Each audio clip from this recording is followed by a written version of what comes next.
Alrighty, good evening, ladies and gentlemen, and welcome to Season 4 of the original work series right here at the Art Center. We are so very excited to kick off what was 88 submissions this year. 88, all the way from 9 from year 1 to 88 by year 4. Tonight kicks off 8 finalists, all in consideration for production in 2024. And the set you see behind us, the Texas Book of Beast, is the selection from last year. Opened very recently and very excited. So we are overjoyed to be back with another season. 8 great stories, 8 great fringe companies right here in Dallas-Fort Worth. Starting tonight with the National Michael Chekhov Association. Ladies and gentlemen, give them a big round of applause. Our presenting company tonight for Tango Mike by Daniel Stone. Thank you for being here.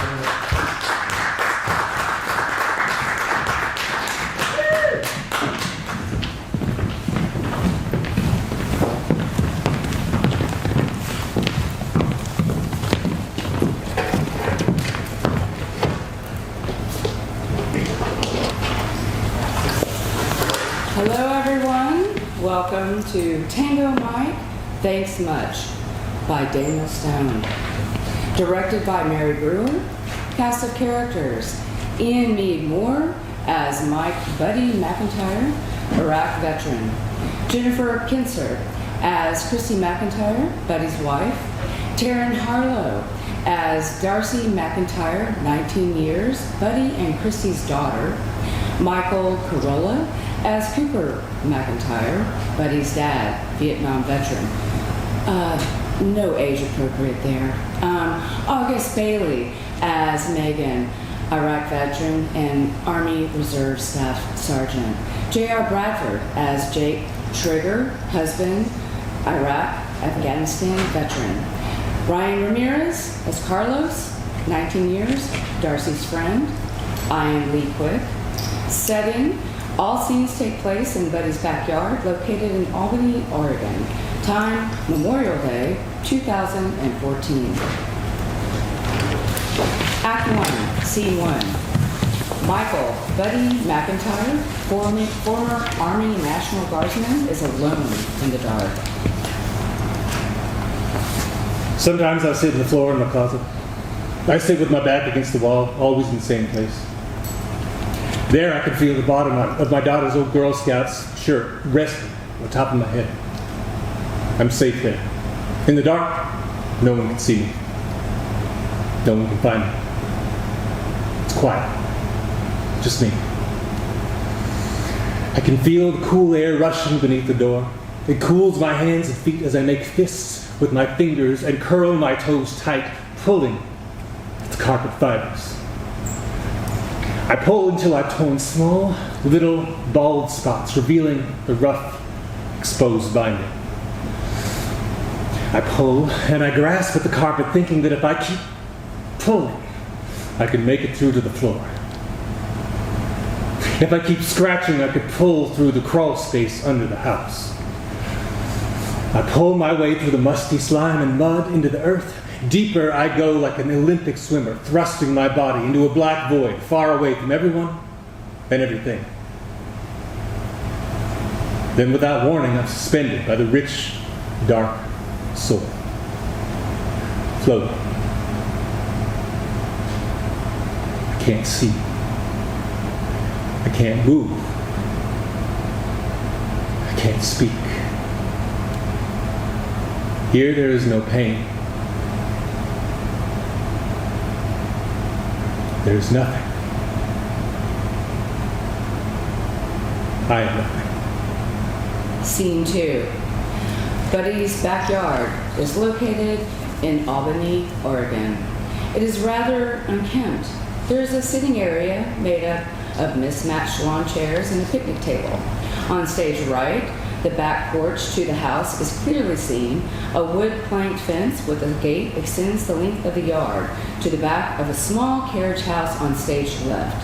There has been some attempt to beautify this space, but neglect and accumulation of junk has taken its toll. It is a cool Memorial Day. Buddy and his friend Jake Trigger are sitting on the picnic table. Behind them on the table is a giant pyramid made of empty beer cans. They are passing a joint back and forth. I had that fucker, I'm telling you. I had him. At first, I didn't know what the hell was going on. I knew I had done everything I could do. I was trying to stay low and out of sight. My sunglasses were fogging up from the heat. The sweat on my face kept pouring down and stinging my eyes. You know that rush? You know what I'm talking about? You know, it's that moment when everything becomes ultra clear and like a laser beam, your mind focused intently on that one thing. I felt it coming on. I knew that bastard was going to show himself at some point. I was ready. Then suddenly, out of nowhere, bam! I damn near shit my pants. Then again, bam! Up he came. Right out the water. That salmon had to be at least 30 pounds. Almost blew my arms out of my socket. Damn near broke my rod in half. You're so full of shit. You've been telling me that same goddamn story forever. Fuck you, I have not. I was standing on the rocks right above Moonshine Park when I saw that silver flash on my bobbler just get sucked under. Just like that. Bam! You nearly shit your pants. Damn right. Yanked me right into the water. It was like fucking Jaws, man. That bastard pulled me clear down to the bottom. Then, that damn fish turned and was dragging me upstream, weaving in and out of the rocks, trying to drown me every chance he got. Felt like one of those trick water skiers at SeaWorld. You told me this before. Ain't no way some Jaws-sized Chinook dragged your fat ass around the river like some water skier. You're a fucking liar. You've been drinking too much of this cat piss. Why do you drink this shit anyway? Buddy adds his empty beer can to the beer can pyramid. He then takes another from the case of beer on the ground. It was the cheapest stuff I could find. The cheapest stuff. So, beer-flavored rainwater is how you see our friendship. Not at all. If it were up to me, we wouldn't be drinking this crap. Christy asked me to buy it. Christy, my wife, she called you to tell you to buy this shit. She called and asked if I would bring beer and to find the cheapest and most terrible tasting beer I could find. Of course she did. Cracks open his can. She's just looking out for you. Whatever, I'm pretty sure I can moderate my own drinking. Thank you.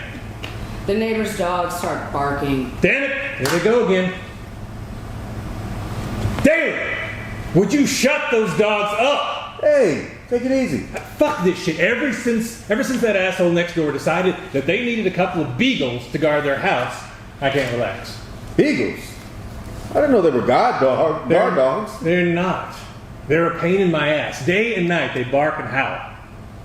Why in the hell would you choose beagles to guard your house? The dogs continue to bark.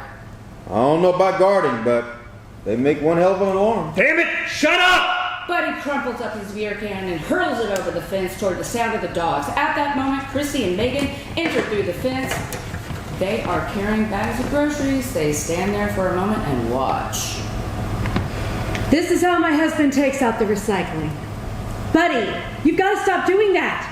Mr. Daly called me the other day complaining about you. He said there were so many beer cans in his yard he could recycle them to pay off his mortgage. Ever since our neighbors bought a couple of beagles, it's been driving Buddy crazy. I didn't know beagles were guard dogs. They're not. They're a pain in my ass. Have you guys been sitting out here this whole time? Looks like they've been doing more than just sitting. Damn it, Mike! It's not even noon yet. You guys have already drank all the beer? You call this beer. Thanks for contributing to the beer drinking vet stereotype. There are stereotypes for a reason. That's right. This is my beer. There are many like it, but this one is mine. My beer is my best friend. It is my life. I must master it as I must master my life. Sugar stands up next to Betty. My beer, without me, is useless. Without my beer, I am useless. I must chug my beer too. I must chug straighter than my wife who is trying to kill me. I must chug it before she shoots me. I will... You're damn right I'm gonna shoot someone. I know you don't take that shit seriously, but I do. Hey man, come on, I'm not one of your troops. Better be glad you're not. All because you're retired. Medically retired. Oh, sorry. Medically retired. That doesn't mean I am. I still have responsibilities. Our country's best and brightest young men and women expect their NCOs to be sober. Ma'am! Yes, ma'am! Screw you guys. You just can't handle the fact that I'm a staff sergeant and a woman at the same time. Buddy, you might want to start thinking about slowing it down a bit. Come on, baby, it's Memorial Day. Just take it easy. Did you stop and think that maybe I'd like to have one? Or that maybe Megan here would like to have one to wash down the hockey pucks that you call hamburgers that you'll be grilling later? No, it's fine, Christy. Don't worry. No, it's not fine. Trust me. Who's going to have to go out and buy more beer? Hey, I'll tell you who. Me. not a problem. I'll go. No, you don't. The last thing I need is to pick up your dumb ass from jail. Besides, you shouldn't be drinking anyway. It's just a few beers. Seriously. Seriously, you're not helping any. He pushes the bags of groceries into Trigger's arms and moves towards Christy. Come on, baby, don't be mad. You know I love Oh, you. God, you smell. You've been wearing that shirt for a week. Have you been smoking pot? What do you mean?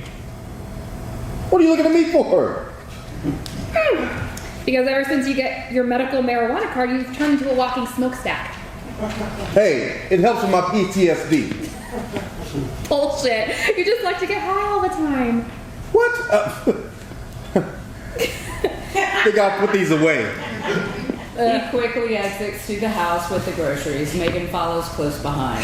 What is this, a Cheech and Chong movie? Don't you run away from me! You need to leave that shit at home. You're gonna get me in trouble. She exits. I'm sorry, honey. It's a 3-day weekend. Just blowing out some steam. We've gone through this before. It's not like it used to be. You can't just go off and get drunk with your friends anymore. Friends. He's your brother-in-law. Do you really want to split hairs about this? The doctor says that you... I know what the doctor says. You don't have to remind me every time I turn around. Look, baby. It's me, Buddy. Your buddy. Come on. Promise I'll be good. He starts kissing her neck. I can't believe you still like being called that. What? Buddy? Yeah, something to stick, I guess. Who's your buddy? Who's your buddy? Hey, listen, you Meg, take it easy, Get this barbecue going. Mike, you promised you'd be good. I'd like to have a good time with our family without you losing it. He continues to kiss her. Come on, baby doll. I'm not going to lose it. It's fine. I'm your buddy. Come on, listen. Things are fine. Damn it, Michael. Okay, you can stop now. Okay, stop. What if Darcy sees us? He continues kissing her. When hasn't she walked in on us? That kid has got some kind of weird sixth sense. Darcy enters from the fence gate with her friend Carlos. Carlos is wearing camouflage pants and sneakers. That's totally what she said. I couldn't believe it. She sees her parents. What'd I tell you? Hey, Hey, What are you two up to? nothing, just hanging around. Darcy notices a case of beer and the pyramid on the table. Wow, Dad, are you and Uncle Trigger doing much drinking today? not enough, in my opinion. Real nice. It's all right, Mom. It's a 3-day weekend. See, that's my girl. Unbelievable. Who's your friend? Oh, right. This is Carlos. Carlos is his mom, Christy, and my dad, Buddy. My real name is Mike, but my friends call me Buddy. You can call me Mr. McIntyre. Okay. Nice to meet you, Mr. and Mrs. McIntyre. Now, we'll have none of that. You can call me Christy, and go ahead and call him... Mr. McIntyre. Great. Got it. Can Carlos stay over tonight? What? Yeah, can he stay over? Are you serious?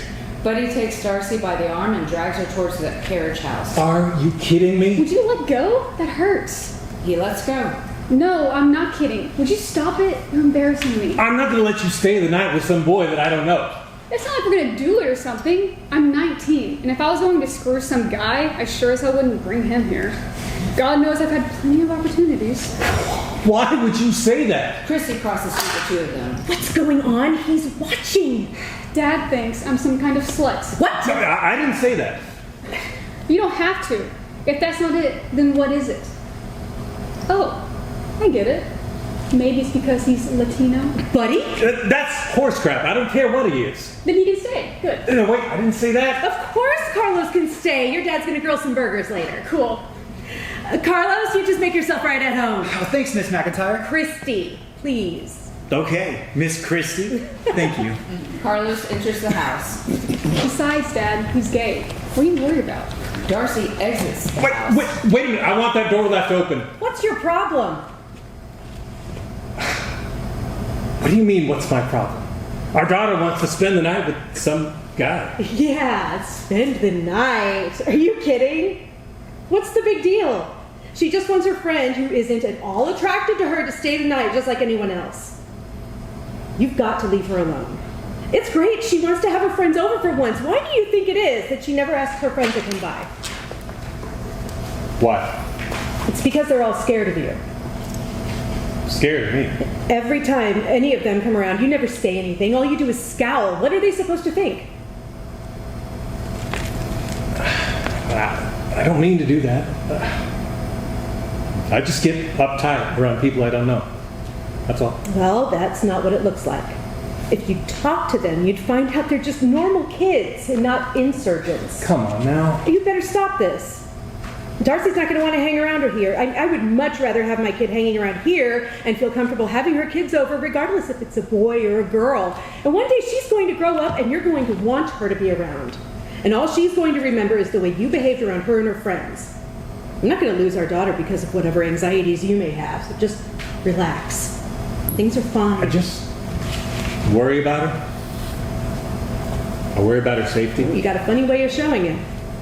She's going to be fine. You don't have to look after her like she's one of your troops. Enter Megan. Trigger follows shortly after her eating from a huge bag of barbecue-flavored potato chips. Do you guys realize that the toilet in your bedroom won't flush? Yes, Buddy here keeps telling me he's going to fix it. Just call a plumber. Who's going to pay for that? I'm gonna fix it. Relax. I've been busy getting through all the house videos on YouTube. How's that working out for you? Well, I guess if all else fails, Sergeant McIntyre and his trusty sidekick, Mr. Munchies, here have lots of experience digging cat holes in the middle of the desert. Yeah, more than I care to remember. Damn, I've got to go back to the store. Meg, you want to come with me? I forgot to pick up buns and paper plates. We could also pick up something for us to drink. Roger that. No way. I'm going. You're gonna get wine coolers or some shit like that. I know it. What? There's no way I'm sitting around drinking wine coolers. You might as well castrate me now. What's that supposed to mean? Nothing. All right then. Come on, you promised to behave? Are you sure you want to take these two with us? It'll be fine. Besides, my big, strong army man here can carry everything home. They begin to exit. Hey, you guys might want to buy some more chips. Did you eat all of them already? It's the barbecue flavor. I can't help myself. Give me that. But he grabs the bag out of Trigger's hands and begins to dig through it. It's all crumbs. They exit. Scene 3. Betty is alone in the dark.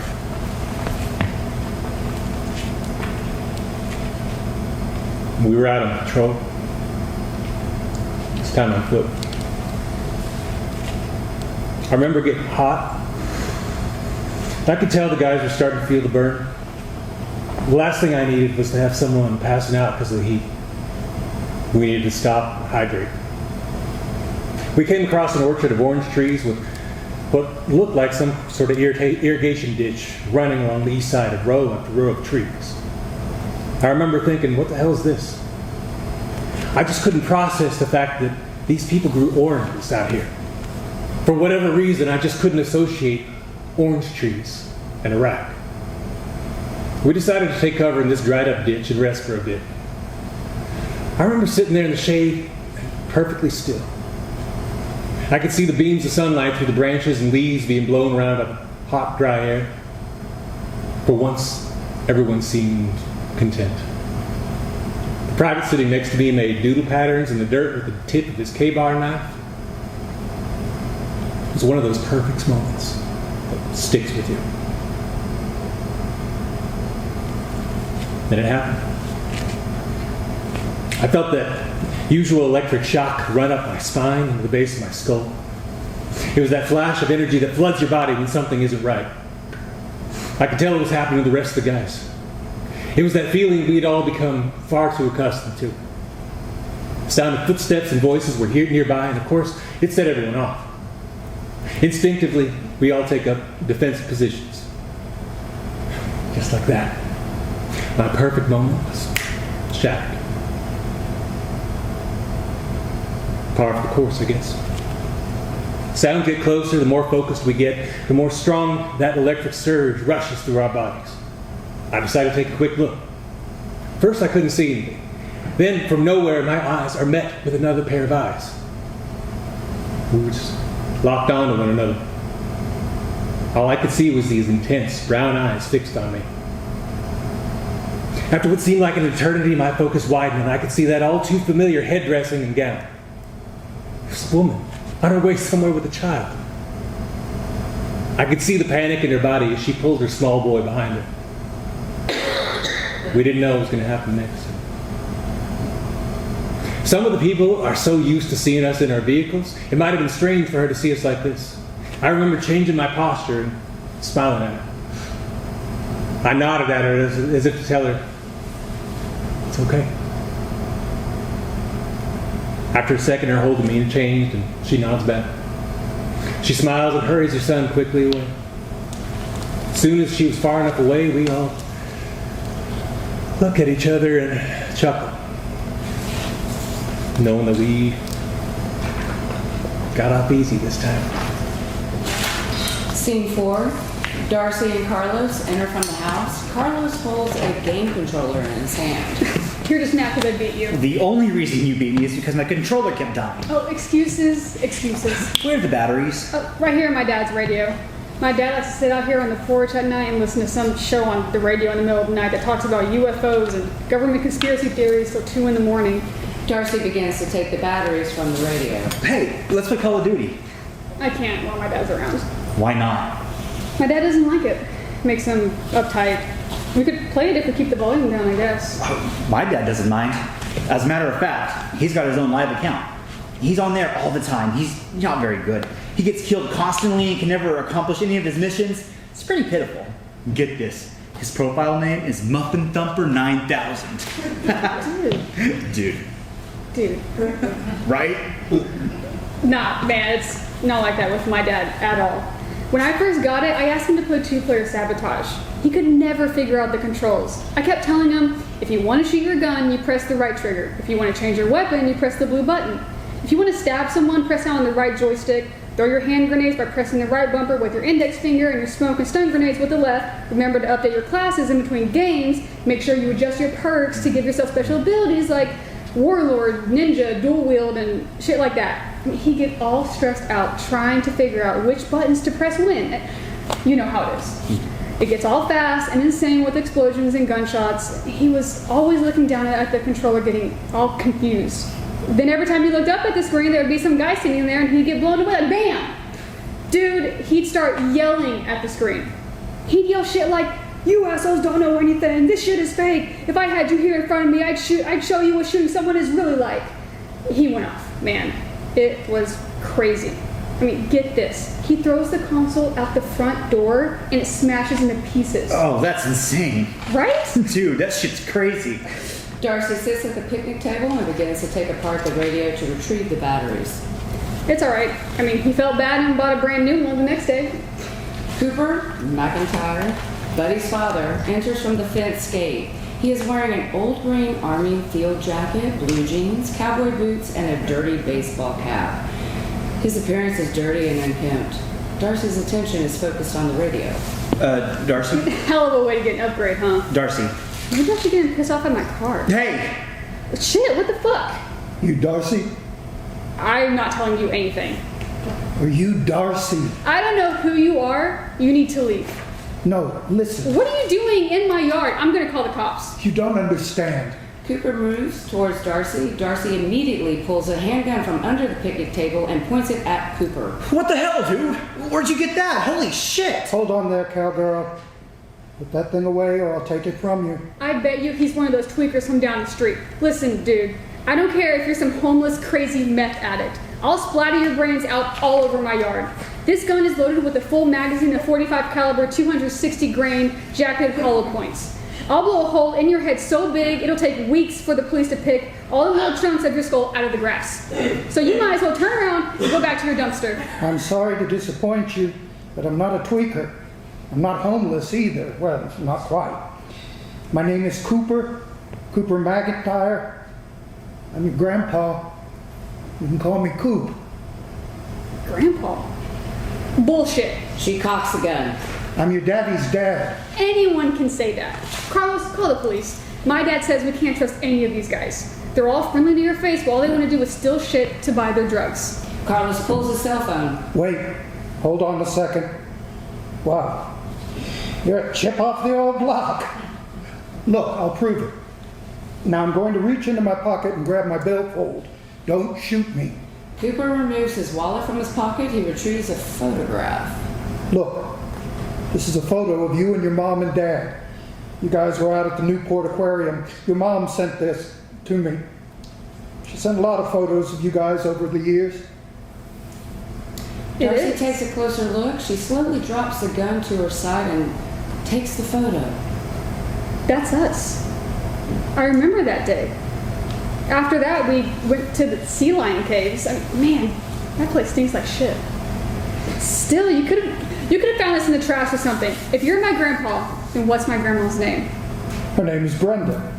She lives in Portland now with some tie-dyed vegetarian. Your middle name is Andrea, after your dad's sister that died in a car accident when they were kids. I am who I say I am. I'm your grandpa. You're serious? About as serious as when I say, if you're going to pull a gun on somebody, you better be prepared to use it. You're hot-headed, just like your dad. She stares at Cooper for a moment, and then she rushes to him and gives him a huge bear hug. I don't believe it. Damn, girl. Do they feed you around here? Hardly. I remember seeing you when I was a kid. Then all of a sudden you were gone. Yeah, well, things happen. I'm real sorry about that. Sometimes we make choices that don't seem so good after you've made them. Dad doesn't say much about you. Just that you were out somewhere doing God knows what. Well, he was kind of right. I drive a truck and a lot of long-distance hauls. I got my own rig. I've been trucking all over the country. You can say I live on the road. It looks like it. Well, it's hard to take care of your clothes when you're living out of your truck. You going to introduce me to your friend? Oh, right. This is Carlos. Carlos, this is, I guess, my grandfather who I nearly shot in the face. He goes to shake his hand. Yeah, I got that. I'm Carlos. Well, Carlos, it's nice to meet you. Nice to meet you too. I got to ask you, do you usually pull a gun on every person you meet? I'm sorry. My dad keeps it under the table here just in case. Just in case of what? Just in case some wacko tries to get into the yard. He's got guns all over the house. Just in case. Hey, let me see that.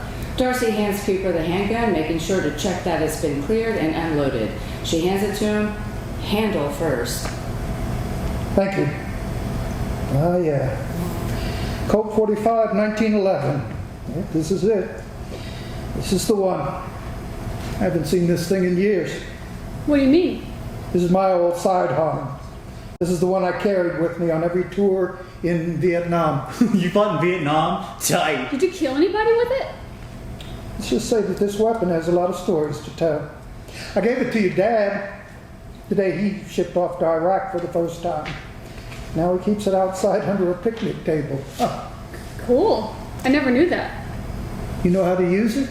Darcy takes the gun from Cooper and quickly field strips it and reassembles it during the following passage. Hell yes I do. You gotta know how to field strip all of your weapons. You gotta know how to clean them and perform regular maintenance. If you take care of your weapon takes care of you. Your dad teach you that? Yep. My dad says there isn't a worse feeling in the world to have your firearm malfunction when you need it. So learning how the thing works is almost as important as being able to fire it. At least that's what my dad says. You know this ain't a toy. Yeah, I know. With all the stuff going on in the world, you really think messing around with guns is a good idea? My dad thinks so. Well, your dad needs to rethink all that. I owned a lot of guns in my life. I've gotten rid of them all. Really? Why? What purpose do they serve? I mean, really. I've seen too much serious crap in my life and just began to feel I had enough. As time went on, guns began to represent something else. She finishes. Locked and loaded. Very good. Damn, you're a pro. I'm impressed. Since I was a kid, Dad taught me how to use every one of his guns. He's got a lot of them. I got my own too.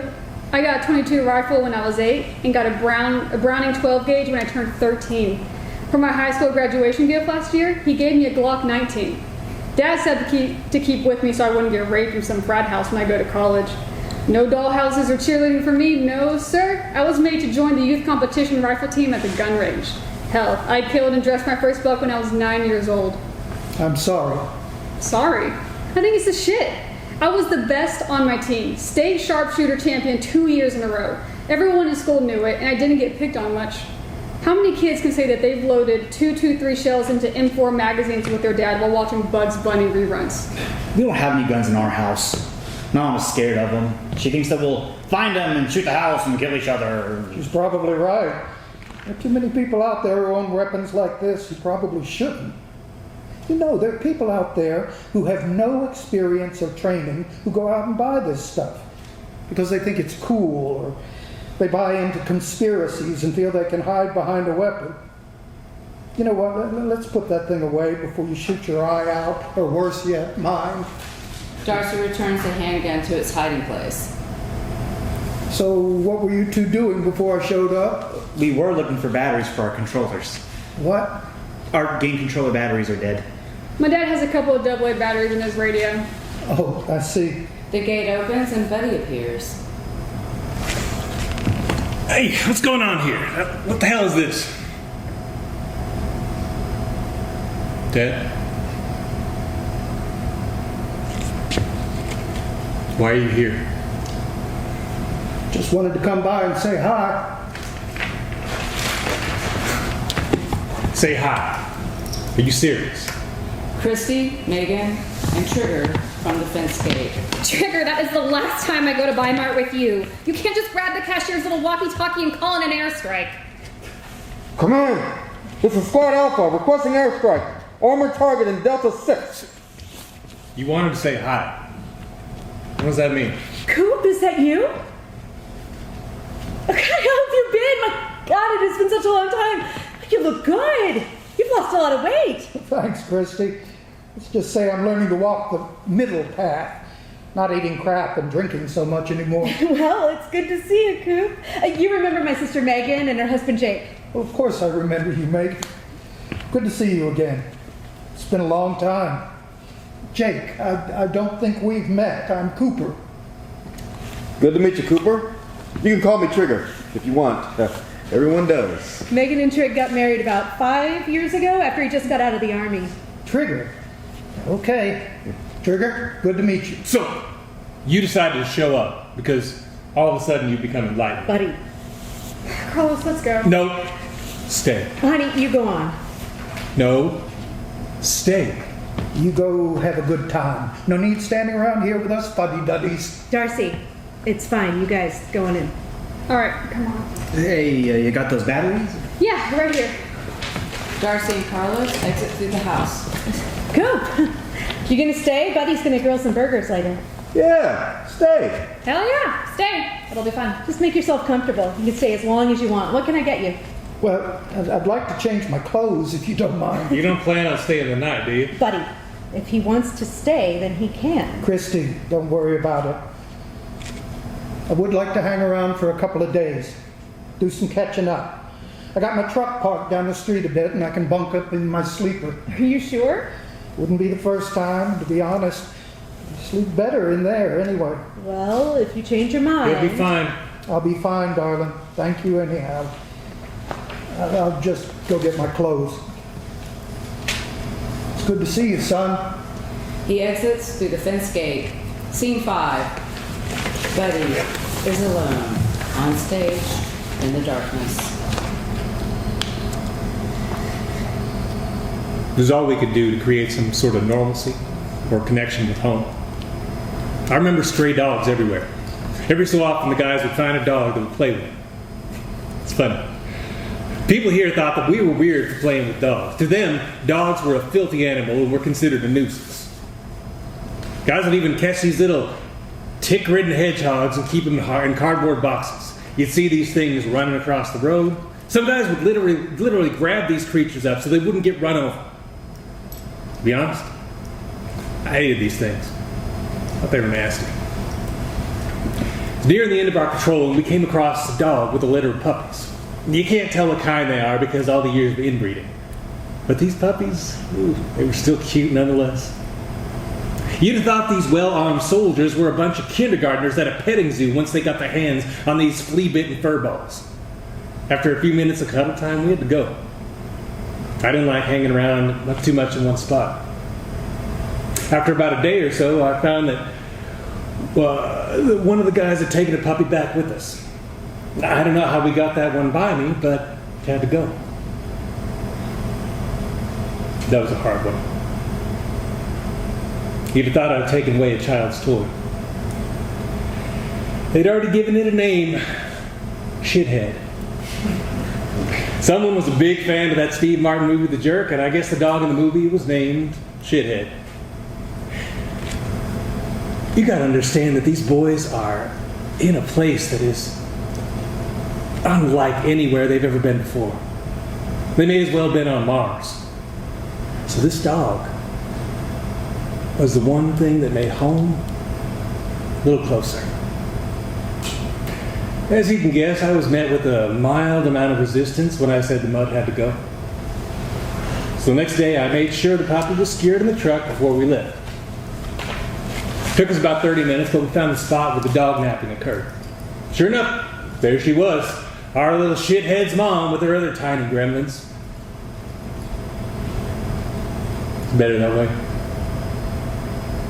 I promised the guys we'd go and check on them whenever we were in the area. So weeks went by, our little canine tribe grew smaller and smaller, and finally they were all gone, including our little shithead. Don't know whatever happened to that damn dog, but it sure made a lot of homesick grunts feel a little bit more at ease. Scene 6. Megan is sitting outside drinking a beer. She looks deep in thought. Christy enters from the house carrying a large pot and a bag of potatoes. She peels potatoes throughout the scene. What do you have there? I am going to make potato salad. I don't get to make it much. Buddy and Darcy, for whatever reason, don't like it, but I remember it was Cooper's favorite, so damn it, I'm gonna make it. Where are the boys? I think they're in the garage. Buddy wanted to show Trig his new duck decoys or something. Yeah, our garage has turned into a sporting goods store. You ought to see all the crap he's got in there. Tons of fishing poles, tackle boxes, canoes, kayaks, crab traps, a pontoon boat, duck, goose, and turkey decoys. He's got a gun safe in there besides the two he already has in the house. He has a reloading station to make his own bullets and shotgun shells. If there is an animal to be killed, he has got the stuff to do it. Trigger was starting to do that same thing until I put the kibosh on the whole thing. We were going broke. Besides, all he ever did was stand around and look at it all. Yep, it's more like a fetish than a hobby. Something wrong? Nothing, just enjoying your eclectic backyard. Yeah, well, when you're the only one with a job around here and you still have to clean, choices must be made. It's either the house or the yard, but not both. I'd rather put up with this yard the way it is than live in a dirty house. Buddy's still not working? Nope. What's up with him? Is he okay? I don't know if he's getting worse or better. The medications seem to work most of the time when he takes them, that is. He still can't sleep most nights. His nightmares seem to ebb and flow depending on how stressed out he is. And there are nights when I have to wake him up. He'll start yelling in his sleep, scares the crap out of me.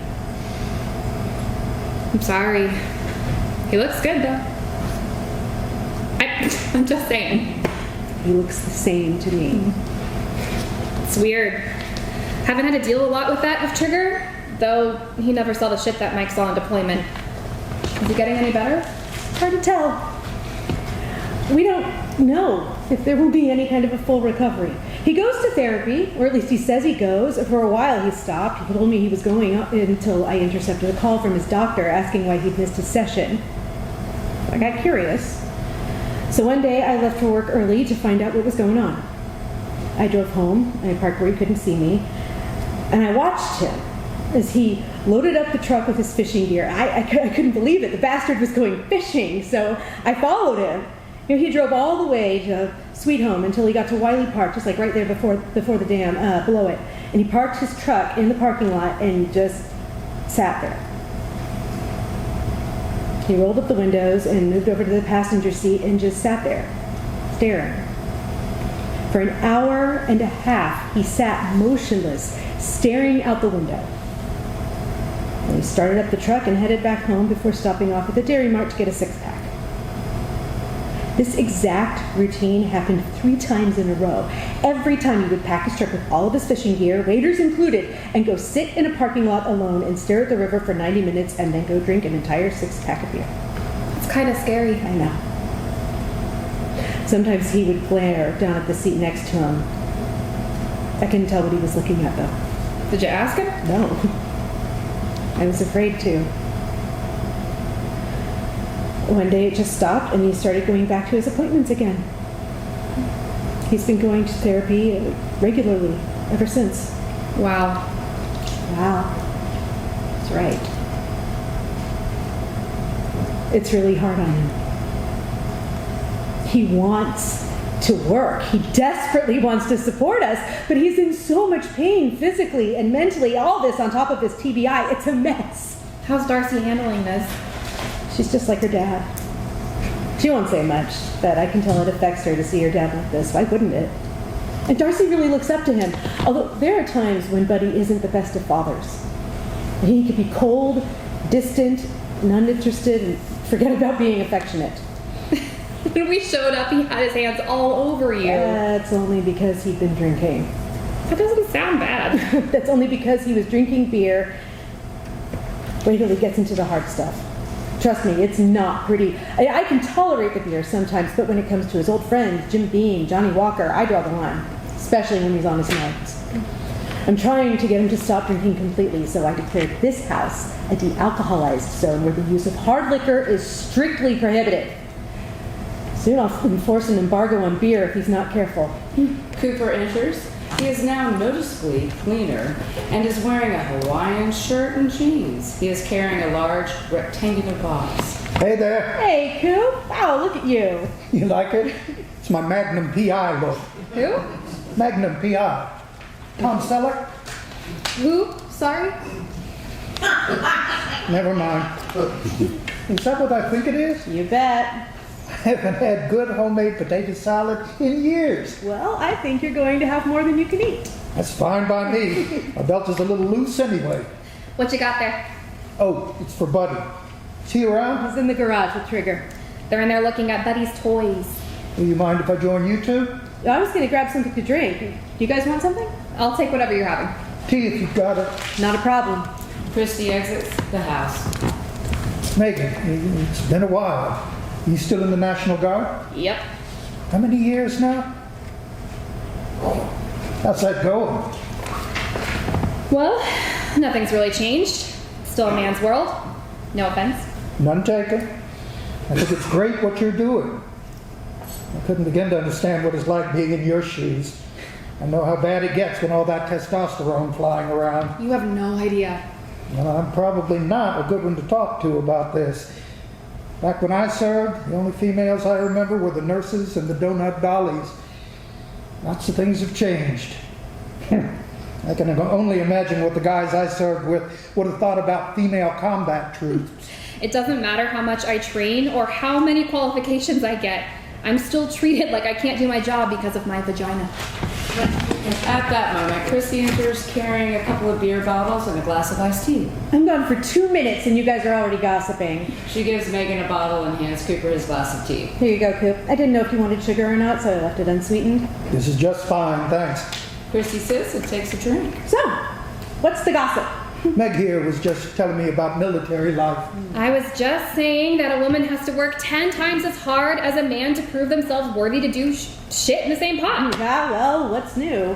When I worked at the mill yard before it closed down, the only job I could get was a secretary position. I hated being stuck in the office all day. I wanted to be outside in a forklift or something. But I guess McCooch made all the guys nervous, so I shuffled papers. I just gave up. It wasn't worth fighting for something that wouldn't happen. Christy raises her bottle as a toast. Fuck it.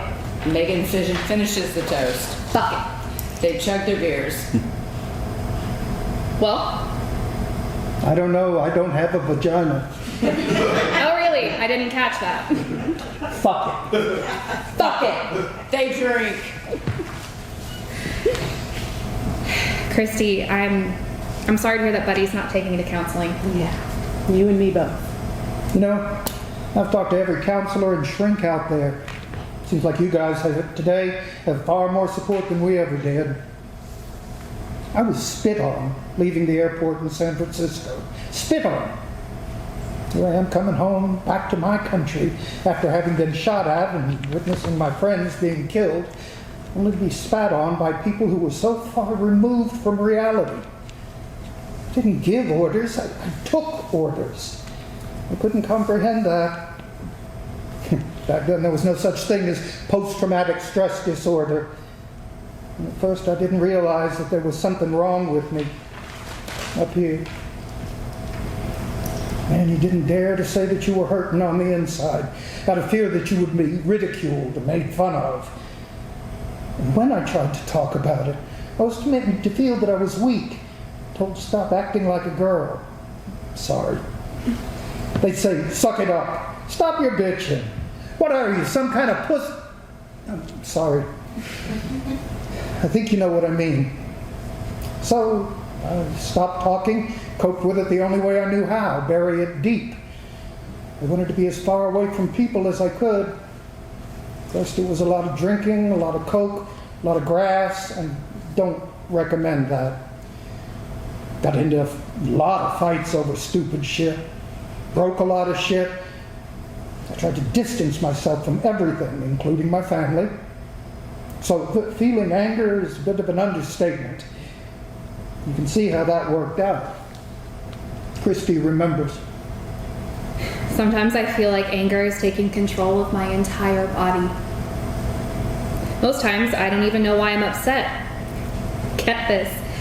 I had someone at the VA tell me that maybe it's related to menstruation. Are you serious? Hell yes. He actually said menstruation. Here I'm trying to get some help and this son of a bitch reduces my pain to being on the rag. Sorry, Coop. No worries. Oh, it can't be that I've seen some pretty hairy shit or that every time I turn around one of my superiors is grabbing my ass. No, I can't be angry about that. Why is it that as a woman, I can't have the same reaction to death and destruction as a man? When a male soldier is suffering, they call it PTSD. When a female soldier suffers, we're accused of being emotional. I'm sorry for laying this all out on you right now. I don't need to. Every time I talk about it, I get a little crazy. You know, I can't say that I can relate to what you're going through. How can I? I was one of those male soldiers. It sucks. I still can't understand how you and Buddy had lasted so long. Don't take that the wrong way. Of course I don't. I'm still trying to figure it out myself. You know, Meg, I had already been through 2 wives before I met Buddy's mom. Could have sworn that she was going to be the one. She was going to be the one I wouldn't drive away. Of course, when you have this monster living inside you, you can't help but step out and get some air once in a while. She left me soon after I got into some trouble with the law, when Buddy was about 12. She ended up in Portland and married a guy who runs some kind of vegan food cart. I remember that. I didn't like him too much. He was one of those know-it-all old hippies who tried to make you feel bad if you drove an 8th cylinder and voted Republican.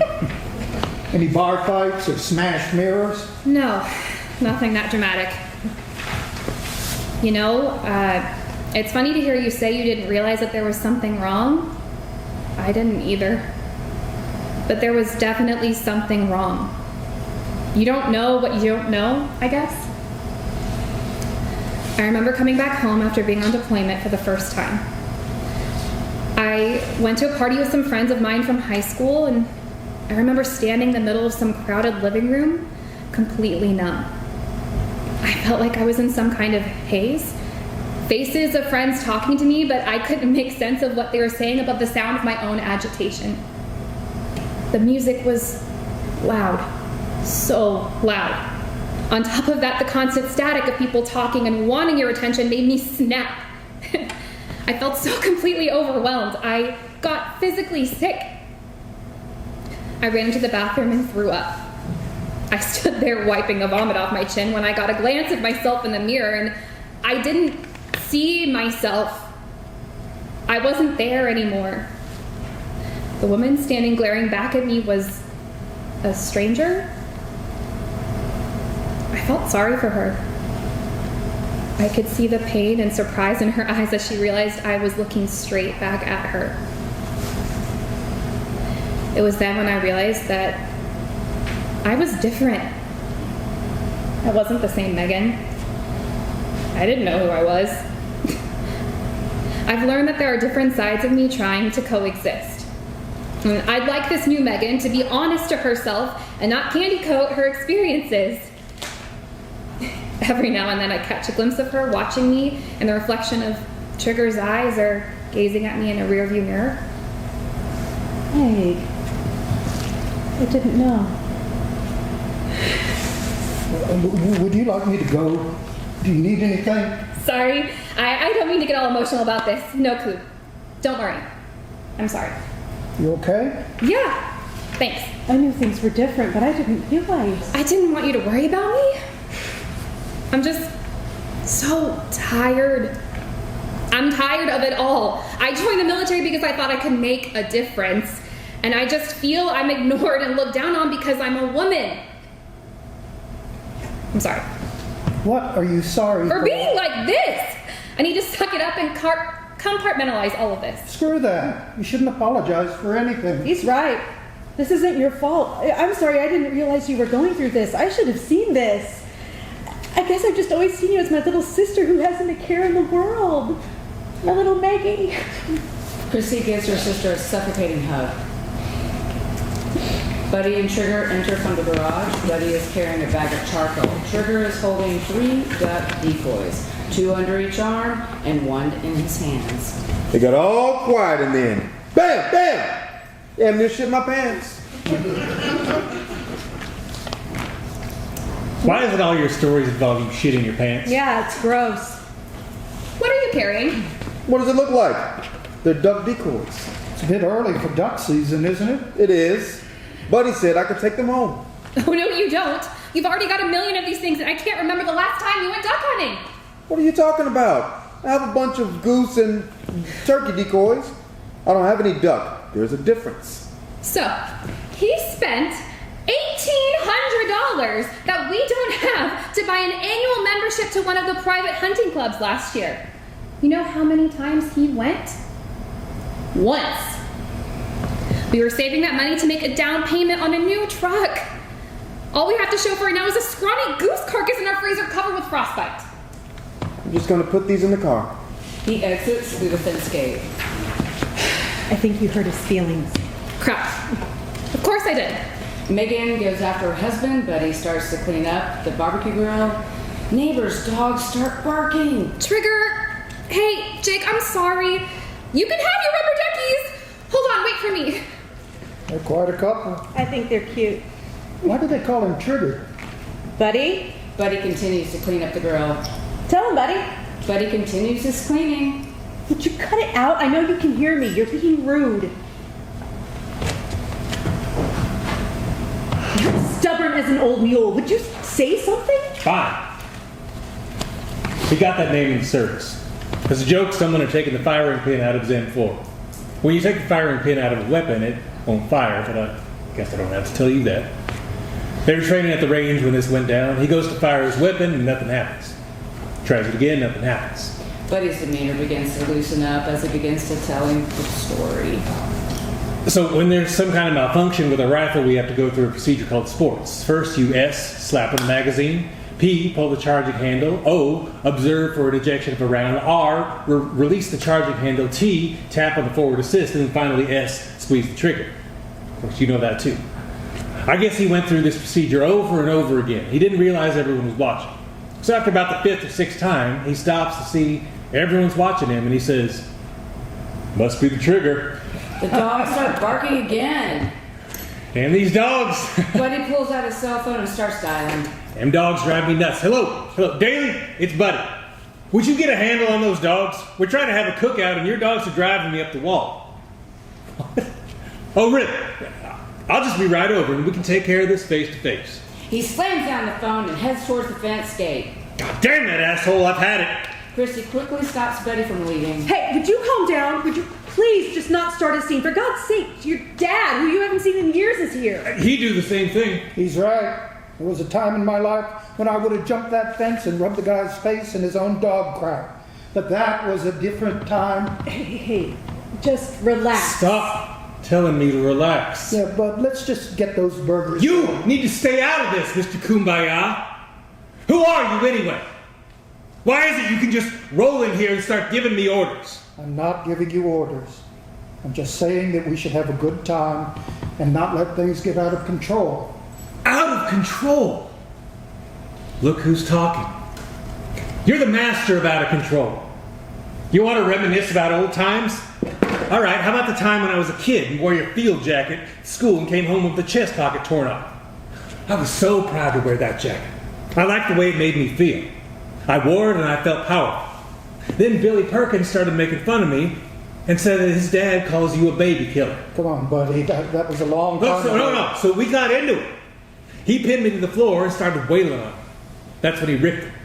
When I got home and told you what happened, you exploded and dragged me 4 blocks to Billy's house. Okay, I get There, you proceeded to beat the shit out of his dad right there in front of Billy and me. You didn't just beat the shit out of his father. You destroyed him and continued to kick him in the gut after you knocked him unconscious. You did this while Billy stood there watching. How do you think that made him feel to see his dad transformed into a bloody lump of flesh laying on his front porch? Enough already. I get it. I don't think you do. Soon after that, we didn't see Billy at school again. The thing is, you proved him right. You proved to him that you were nothing but a bloodthirsty... I remember the police coming for you. I remember Mom's mascara-stained eyes when they handcuffed you in the middle of our living room. So don't tell me I'm the one who's out of control. I'm doing great. I don't deny any of that. And trust me, I paid for it. Son, I put you and your mom through hell, I know. As a day goes by, I don't wish I had made different choices. There was something inside me that took over. Sometimes I would just snap and black out. I didn't even know what I was doing. Does that sound familiar?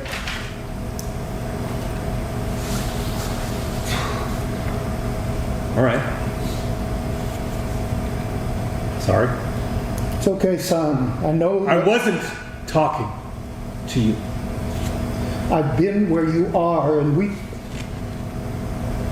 Listen, if you ever want to talk about it, I'm here. I don't need to talk about anything. At least all with you. Why would I talk to you? You never talked to me. You acted like I was some kind of stranger living in your house. Matter of fact, I don't believe you ever thought I even existed. But he resumes cleaning his grill. You know what? I can see where this is going. I think I have some things to take care of in the kitchen, and I'll just let you two reminisce about the good old days. Christy exits through the house. Listen, I didn't come here to start trouble, nor did I come here asking for your forgiveness. I know that will never happen. Why'd you come? Because I miss you and Oh, come on. Miss me? Hell, you don't even know your own granddaughter. Not a phone call, a business, a birthday card, Christmas gift in all her 19 years. She was 4 years old when you left. How can you say you miss me? It's at Darcy's feet you should be begging. I know that. I'll make things right between Darcy and me. There's no denying. My absence in her life must have been hard. What are you going to do to make up for it all? You know that all through elementary school they would have Grandparents' Day? You never showed up. Sometimes Mom would make it when she could. But when it came to Grandpa, all she had sitting next to her was some old beat-up photograph of you in your green fatigues holding an M14 in the jungle somewhere. I know how she ended up with that picture. It's all she had of you.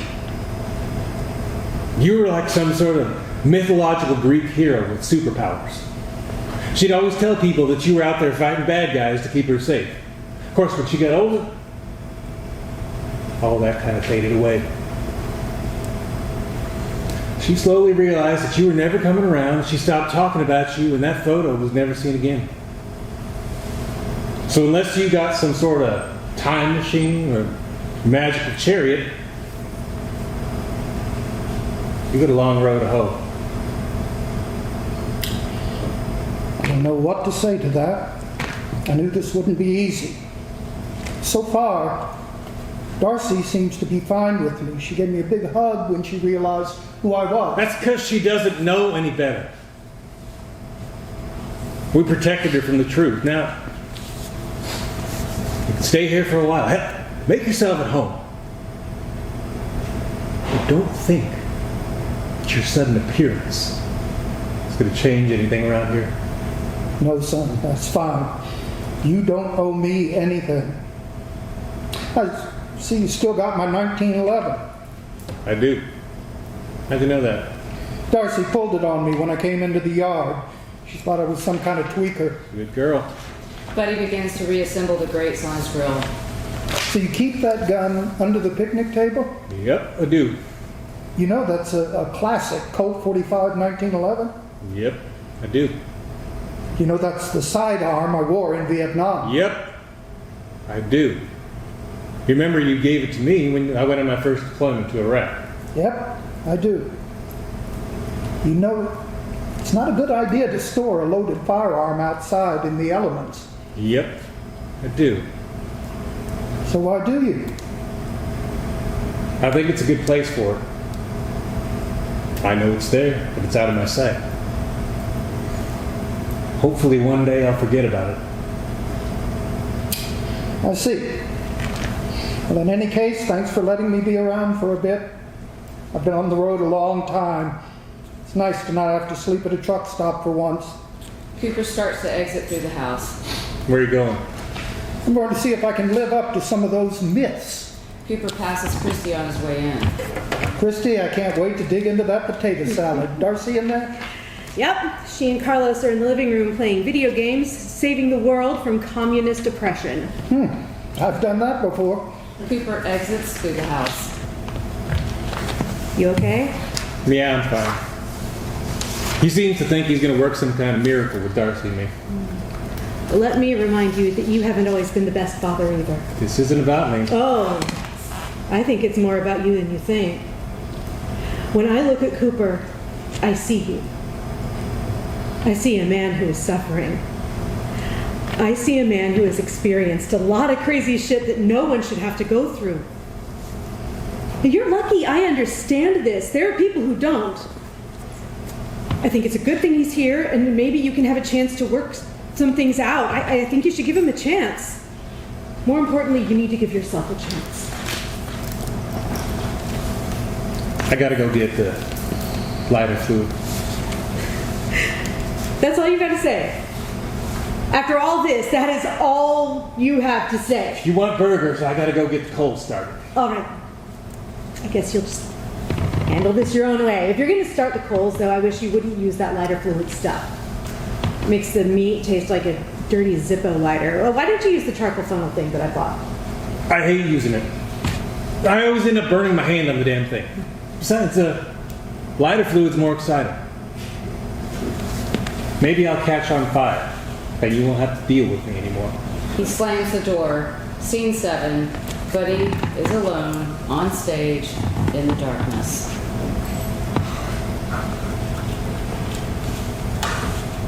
You know, that's funny. Things happen to us all that we don't expect. Things happen that we can't explain. When we feel like we've got it figured out and we know that this is it. Things are what they should be. Hit with a reality check. My life has been filled with a number of reality checks. Whether it's being bullied by some insecure 12-year-old or having your Humvee blown to shit by an IED, I learned that you got to keep your eyes open and watch the road that you're on. Watch out for those irregularities. Look for the things that seem out of place, because one day, when your guard is down, that's when it happens. Your perceived reality has just been exploded all over the street, with everyone you love caught in the concussive blast. Now, I don't know if there's something out there controlling it, or if we're all just making it up as we go along. I do know that maybe we're all on the same ride together, and everyone's got a hand on the steering wheel. Scene 8. Christy enters from the house carrying a box filled with tablecloths, salt and pepper shakers, napkins, plastic forks, and knives, etc. Throughout the scene, she sets the picnic table. Darcy! Darcy! Is she Darcy? Would you get out here? A moment later, Darcy hurriedly enters from the house. Yeah, What are you guys doing? we're in the living room. Are you guys still on that game? Yeah, so? Don't you think you should be out here socializing with your family? There's nobody here. Besides, Grandpa's in there with us. Buddy enters from the garage with a charcoal funnel and a bag of charcoal. Buddy, don't you think that Darcy should be out here hanging out with her family instead of being cooped up in the living room playing games? There's nobody here. Besides, isn't Dad in there playing with them? Thanks for the backup. Well, in that case, would you please at least clean out the ice chest? Come on, really? Can't it wait? Yes, really. No, it can't wait. All right. At that moment, Carlos enters from the house. Hey, are you coming back? Demolition is about to start and your grandpa is kicking some serious ass. You guys are playing Call of Duty again? What did I tell you about that? Christy, it's okay. Don't worry about it. Just keep the volume down, all right? Sure, no problem. Darcy and Carlos run back into the house. Christy tries to stop them. Ice chest! Don't go. I want that chest cleaned out for the drinks. She will. They're just having fun. Oh, really? What happened to not my house? I want that door left open. I don't know. Whatever. She'll clean it. If she doesn't, you're gonna do it. Buddy starts filling the funnel with charcoal while Christy starts to dress the table. You know, I think it's good that Coop has shown up. It's about time we talked again. I know what it is about you guys. You keep everything all bottled up inside. Sometimes it's better that way. Really? Says who? You? No. So why do you? It's really nobody else's business. You can't seriously believe that. You need to learn how to open up to people, especially those who have experienced the same things as you. I've tried that already. Those counselors at the VA, they don't know anything about me. Most of them never been in the military, let alone seen any kind of action. How could they begin to relate to me? That's why it's good to have your dad around. He went through a lot in Vietnam. What better person to talk to? Didn't we just talk about all this a minute? Hold on. Did you invite him here? You did. You invited him. Damn it, Christy, why did you do that? I thought it would be good. For who? You? I wish you hadn't done that. You should have asked me first. I didn't ask you because you would have acted the same way you are right now. But still, you should. I did exactly what needed to be done, buddy. I'm at my wit's end. I don't know what else to do. You won't talk to me. You won't talk to your counselors. You won't talk to anyone. How are you supposed to heal if you won't open up and clear the air, not just for yourself, but for us, for Darcy? How did he know to come here? I just asked him. How long have you all been talking? I don't know, maybe 5 or 6 years. What? Yeah, so? You've been keeping this from me for that long. Well, yeah, I guess. What was I supposed to do? Ignore him? Yeah! I couldn't do that. He's your dad, my father-in-law, and Darcy's grandfather. You stick with your family. A friend of mine that works in that big truck stop in Eugene saw him there, and he gave me a call, and I contacted him because I knew that you wouldn't, and we've been in touch ever since. I've been sending him pictures and holiday gifts for a long time now. And I never said anything to you because I knew how you'd react.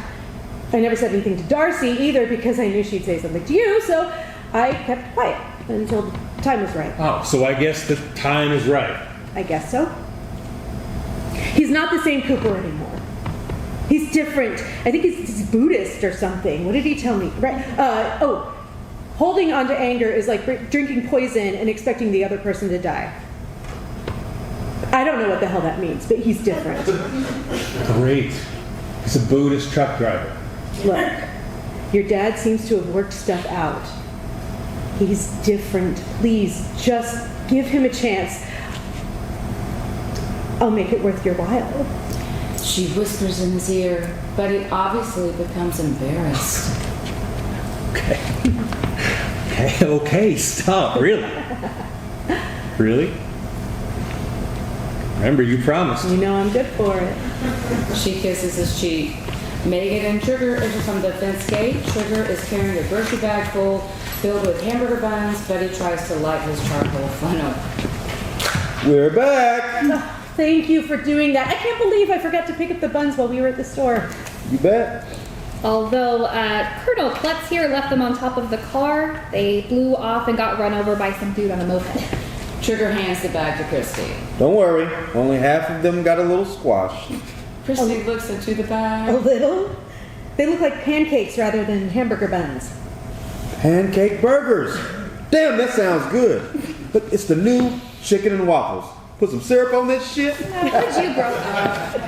Betty jumps back from the grill. Shit. What? See? I burned my hand. What did I tell you? Damn, that hurts. Man, you scared me. I nearly shit my pants. Get it? Shit my pants? Yeah, real funny. It's still gross. Buddy, you want some ice? No, it's fine. Don't worry about it. Christy hands Trigger the bag. Here, Trig, make yourself useful. Try to salvage what you can. We'll make do with what we got. Look, I'm telling you. Pancake burgers? I'm on something. More like you're on something. Christy exits. Cooper enters from the house with Darcy and Carlos. I don't know how you guys can play that stuff. It's fun. You guys have a twisted idea about what is fun. What are you guys doing? Kids here were trying to teach me how to play one of their shoot 'em up games. Guns, explosions, and carnage. Isn't it great? Are you serious? Come on, it's not real. You're damn right it's not real. Although I must say that you Ricky recruits didn't stand a chance against the old bulldog. He's good. Coop dominated. Ice chest? Oh, yeah. Right. Hey, Carlos. You want to help me with our ice chest real quick? Oh, sure. Make sure you use soap this time. Trigger notices the box sitting on the bench. Hey, what's in the box? Oh yeah, right. Cooper crosses over the box and picks it up. Bud, I thought you might like this. Cooper opens the box, starts to pull out bundles of miniature American flags and black and white POW MIA flags. Whoa, cool. Hey, what's all that? I'm glad you asked. We have here 144 American flags and 48 POW MIA flags. Why so many? Well, let's see. Each American flag represents 10,000 servicemen and women killed in action. Each POW MIA flag represents 1,000 servicemen and women who were prisoners of war or missing in action. These numbers come out of every major conflict involving the United States since and including the Revolutionary War. Shit. That's a lot. Yeah, keep in mind, these are only estimates. Numbers are most likely a lot bigger. We didn't always keep track of these things for whatever reason. What are you gonna do with all these? I bought them for Buddy. He wants to put him in the front yard. In the front yard? Yeah, he used to make me do that to the house every Memorial Day. That's beautiful. We are so doing this, Trig. Darcy and Carlos enter from the garage. Mom, I can't find the soap. What? Hey, what's all this? Darcy crosses to the pile of flags. Your grandpa wants to put all these up in the front yard. Cool. Well, what do you say? Can we? Get going. Can I help? Of course you can. Buddy, you want to go? No, it's okay. I need to watch these coals, and I guess I now have an ice chest to clean. Are you sure? Been there, done that. You guys go for it. Have fun. I'm sure the dailies next door are going to love this. All right then. Let's go, troops. Move out. Cooper, Darcy, Carlos, and Megan gather up the flags and head to the fence gate. So, what do they all mean? I'm glad you asked. We have 144 American flags, 48 POW MIA flags. They exit. Buddy, you should have went with him. That's fine. I've done it before. All right then. I'm gonna finish up. I'll be in the kitchen if you need me. She exits through the house. Buddy and Trigger are left alone. Cool. Now that they're all gone, I've got my own surprise. Trigger produces a large bottle of whiskey. I picked this up at the store while Meg was distracted. I told her I had to find a restroom or I might shit my pants. Let the real party begin. Come on, Trigger. I don't know. I promised Chrissy I'd be good. Be good? When have you ever been good? It's the holiday. Come on. It's not like you gotta go to work in the morning. Oh, that's right. You don't have a job. Even better. Thanks a lot. Look, I'm just kidding. But at least you get to stay home all day. Ah, come on. Here. Buddy contemplates for a moment and then cautiously crosses to Trigger and takes the bottle. He opens it and smells the opening. Here. Trigger sets down 2 fast food soda cups and 2 cans of soda. He pours the soda into the cups and then takes the whiskey bottle from Buddy's hands. He then pours the contents of the bottle into both cups and shakes them around. He hands one to Buddy and takes one for himself and raises it to a toast. The bravest are surely those who have the clearest vision of what is before them, glory and danger alike, and yet notwithstanding, go out to meet it. They both drink, dogs begin barking, blackout. At this time, ladies and gentlemen, we will take a 5-minute intermission. Thank you so much.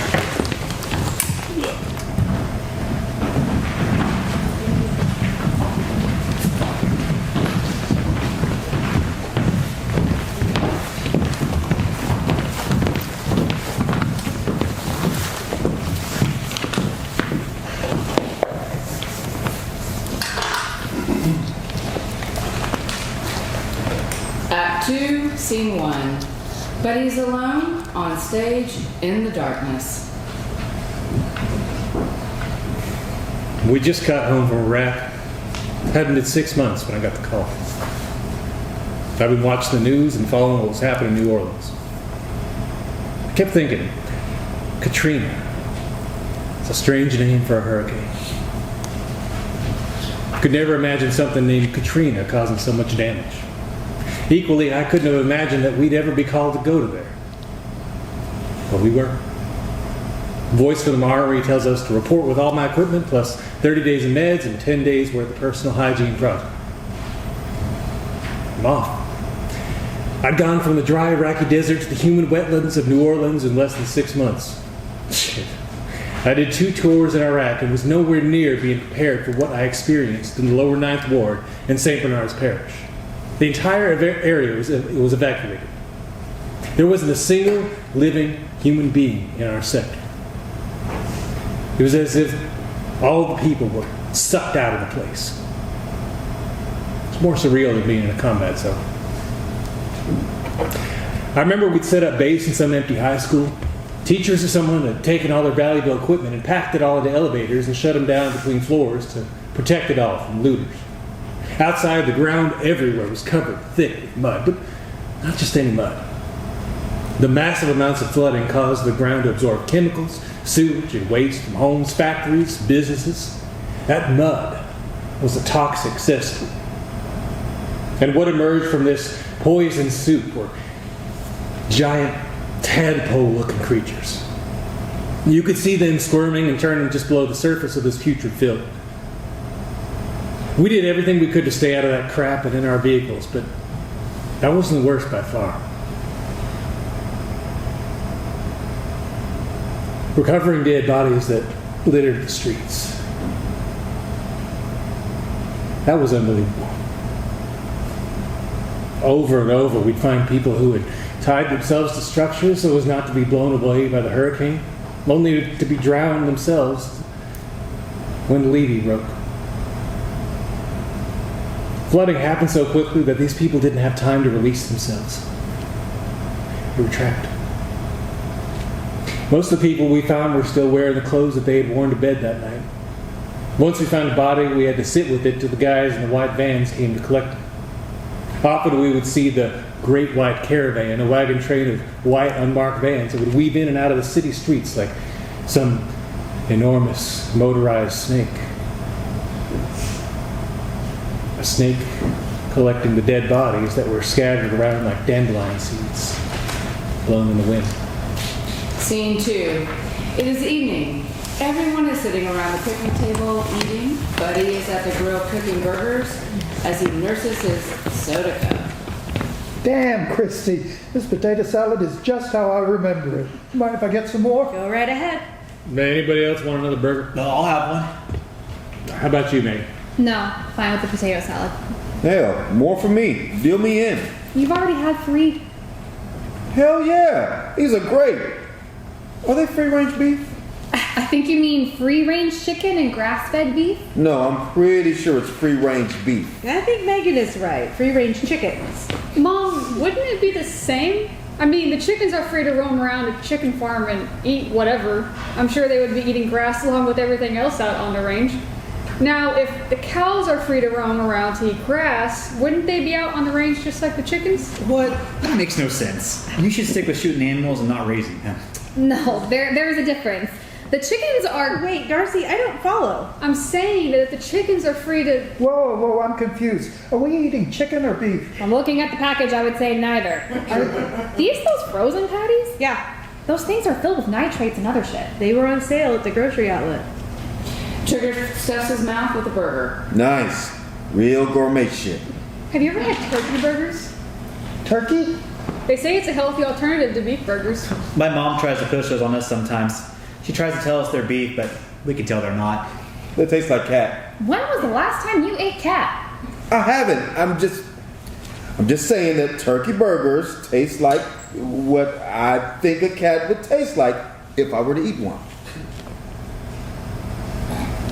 I ate dog once. See? That's what I'm talking about. Tastes like parakeet? What? When was the last time you ate parakeets? I haven't. I just imagine that a dog would taste like a parakeet if I were to eat one. More like stringy spam. Hey!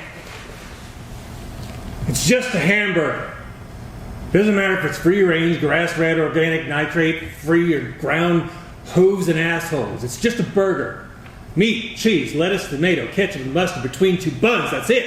If you don't want it, don't eat it. Jesus. You ever put mayonnaise on a burger? You got any hot dogs? Oh, a burger is just fine, thank you. Buddy slides a patty onto Carlos's plate. Did you really eat a dog? Sure did. I don't recommend it though. Had to eat a lot of weird shit in my life. So, Cooper, I hear you served in Vietnam? Yep, I did. Young, dumb, and full of... Never mind. Were you drafted? Nope. I wanted to join. It was my duty. My daddy and grandpa both served in World War II. My mom's dad served in World War I and II in the Army. My dad, Buddy's grandpa, was a gunner's mate on the USS Ward, the destroyer that sunk that Japanese sub off Pearl Harbor. It was the first shot of the Pacific War in 1941. His dad was a gunner's mate. I like to think that he was the one that fired that 4-inch 50 caliber Mark 9, started the whole thing. Whoa. Dude, I didn't know that. That's cool. So when it came time, I wanted to prove to my dad that I had what it took to be like him and Grandpa. That's when I joined the Navy. Well, I didn't end up on a destroyer or any ship for that matter. I was a construction mechanic in a CB unit. Construction mechanic. What's that? Means he was a construction worker. A construction worker? That's exactly what we were. You might not think it's as romantic as being a Navy SEAL or Army Ranger, but we were, as Carlos would say, badass.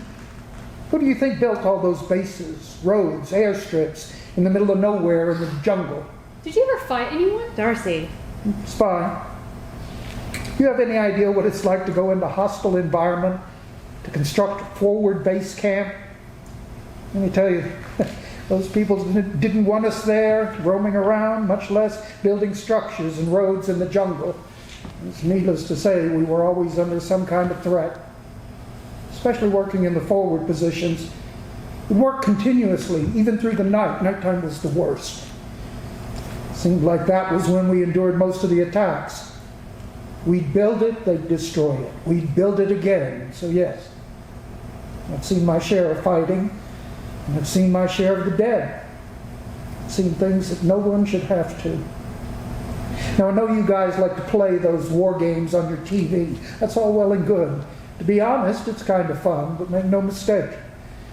When you see your best friend lying on the ground trying to hold his guts in because his stomach got ripped open by rounds fired from an AK-47, start to think differently about things. Everyone, except for Trigger, puts down their hamburgers. What?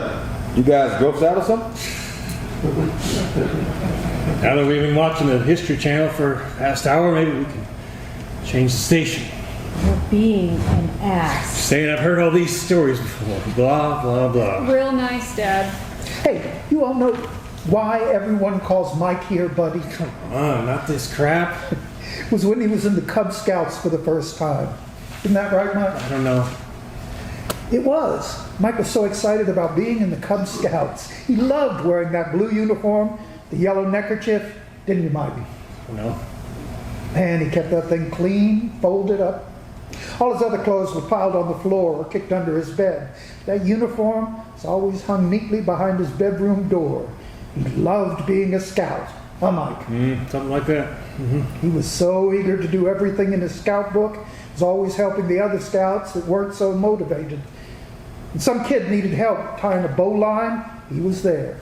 If someone needed help with memorizing the scout oath, he was there. If someone needed extra wheels for their Pinewood Derby car, he was there. Isn't that right, Mike? Yep, right there. So, at the end of the year, his Cub Master created a special award for him, the Best Buddy Award. They gave it to him in front of the entire pack at the end of the year banquet. You should have seen his face. You would have thought he'd won the Medal of Honor or something. Since then, we've always called him Buddy. Mike, that is so cute. You never told me that. Now you know. Buddy stands and takes a big swig from the cup. I promise to do my best, to do my duty to my God and my country, to help other people to obey the law of the pack. Yeah, I remember that. You were never a scout. I was. For like a day. Look, I can't help it if my dad makes me play football, basketball, and baseball under the Scouts, but for uncoordinated kids who couldn't even tie their own shoes. I guess I made up for it when I joined the Guard and then ended up stumping around the Middle East. What was that like? Why don't you ask your dad? He's been. He's never told me any of his stories. After all this time, Mike has never told us any of his stories. Nothing to tell. Nothing to tell. Are you kidding? Nothing to tell. We have to get into this now, please. I fell in love with the adrenaline rush. I remember I used to love getting in that shit. Don't get me wrong, I was scared as hell, but that rush was overwhelming. I wasn't the only one either. A lot of us would get all worked up in the lather once shit started going down. It was all our platoon leader could do was to keep us under control. It was a good thing because it wasn't for him. If it wasn't for him, there would have been far fewer less coming back. It was crazy. Didn't stop when he came back home. Tell me about it. I miss it. I actually wanted to go back. I couldn't find anything at home that could take its place unless I started robbing banks or something. Stop, please. No, really. I needed the danger. Found myself getting into a lot of fights and shit. I was hyped up all the time. Seemed like Megan was always bailing me out of some kind of trouble. It took me a while to settle down. I'm far more calm today than I was then. Not by much. He still has his little episodes now and then, and I get to pry him off the ceiling. So what do you do now? I run a forklift at night at Home Depot. Oh, that's cool. My brother used to work at the Big Dave's video store that got torn down right next door. Oh, right. I remember that place. I think I still owe them some overdue fees. What was that, 20 years ago? So, Carlos, you ever go to the porn section when your brother worked there? Where'd that come from? Dad! I don't think they had a porn section. They did. You look at the gay porn or the regular porn. Dad! Mike. Buddy, What? I'm just curious. You said he was gay. Mom! Michael. Carlos? I'm just asking a simple question. Do you look at the gay porn or the regular porn? I guess I don't know what you mean by regular porn. Regular porn usually involves penises and vaginas. Could you be even more offensive? Seriously, Dad? Technically, porn is porn no matter who or what's in it. Not if there's two guys going at it. That's irregular porn. Would it be different if it were two women? No, that's a party. Dude! Mike, what the hell? What has gotten into you? Well, then how would you classify animal porn? But get this. Saw this video once where this chick and this Shetland pony. They were Megan punches trigger in their arm. What? No one wants to hear about your fucked up weird pervert shit. I was just trying to lighten the mood. You're not doing a very good job of it at I all. think this conversation should end.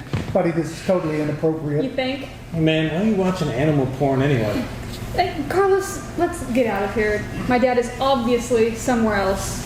Do you want to go back and play some more? I want to play co-op on the Soviet submarine base. We could be Spetsnaz. I'm down, okay.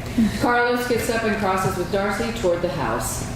Hey Carlos. Carlos and Darcy stops and turns. Yeah. Let me ask you, why are you wearing those pants? What? Come off camo it, pants. Dad. What's your problem? I just don't understand why he's wearing those pants. What gives you the right to wear those? Bud, you should stop while you're behind. What are you gonna do, build a road? I just want to know why he seems to think that it's okay to wear pants like that. Take them off. What? Buddy stands. I said take those pants off. You don't deserve to wear them. There have been too many good men who have served and died in uniform pants like that. You dishonor their memory by wearing them. You've never been in the military, and I highly think you never will. So have some respect and take them off. I'm sure Darcy has something you can wear. Darcy, you got a dress or something he can wear? What the hell? Why are you saying this? Michael! Why do you come around here anyway? Dad, please. Because Darcy's my friend. Oh, you don't mean girlfriend, I'm sure. Buddy, cut it out! What's got into you? Neighbor's dogs bark. That's enough already, buddy. Sit down. No, it's fine. I get this sometimes from rednecks. Redneck! Alright, that's it. You're out. Get off my property. Carlos, don't you go anywhere. As for your property, I seem to recall my name being on the deed and not yours. So, Carlos, you can stay. I am sorry about all of this. You are welcome anytime. I think you're fantastic. No worries, I understand. This is nothing new. My dad acted the same way when I came out. When he realized that I wasn't going to be his ideal version of what a son should be, he flipped out. He ignored me my entire senior year, so don't worry about me. I would worry more about him. You're a dick. What? What did you call me? I'm sorry. I apologize. Let me rephrase that. You are a dick. Buddy hurls his hamburger at Darcy, hitting her in the chest. Darcy is stunned. Why would you do that? Michael! Somebody shut those fucking dogs up. God damn it, Mike, chill out! That was uncalled Are you for. fucking kidding me? Look at what you did. You're a dick. Darcy storms into the house. Damn it, Mike, why did you do that? She called me a dick in front of everybody. So throwing a hamburger at her was any better. What the hell? She shouldn't talk to me that way. I recall you calling me all sorts of things at her age. Dogs continue to bark. Well, I don't deserve it. Damn them dogs. And I did? Well, we've all done it before. We've all lashed out at our parents when we were younger. Who here hasn't? Dad, you would have beat the shit out of me if I'd done that. I know, and I have. Looking back on it now, I wish I'd handled it differently. Son, we set the example. Don't let that be the example you set. Why are you guys ganging up on me? First Carlos and now Darcy? I can't believe what I just witnessed. What's your problem? She was out of line disrespecting me like that. Disrespecting you? What's the big deal? She deserved it. Mike, Megan, you do not have to get into this. Oh, yes, I do. She's my niece, and this is bullshit. How the hell could you say that she deserved it? You're all alike, aren't you? Dogs barking gets louder. What? What was that? Baby, come on. Let's not start anything. Don't you baby me. You're gonna let this jackass behave like this? Here, sit down. You sit down. I can't stand by and watch this happen. Megan, you're Christy's sister, and I respect that. Hell, I even respect the fact that you're a combat engineer. I never thought I'd see the day when they'd let women start blowing shit up. What? Buddy, you've got to take that back. But listen, I don't know what just went down, Well, you're kind of being a dick. Like I said, you're all the same. Like I said, I respect you as my wife's sister, but I think we can handle our own problems just fine. So butt out! Buddy, we don't have the slightest idea how to solve our problems. You've gone way too far. I'm starting to see your monster come out again. You can't let this happen. This isn't you. Listen, both of you. I will discipline my daughter the way I see fit. If I want to hit her in the face with a hamburger because she's disrespectful, then that's what I'm going to do. Now, I don't know what kind of army you serve in, Megan, but the one that I served in did not tolerate insubordination. She got what she deserves. You would too if you stepped out of line with your superiors. Fuck that.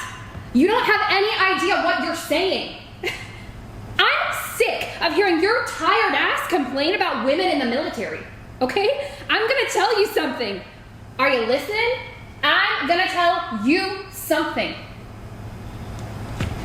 Look at me. I'm gonna tell you something because it's fucks like you who don't have a goddamn clue what's going on. You don't have any idea of what it's actually like in the army.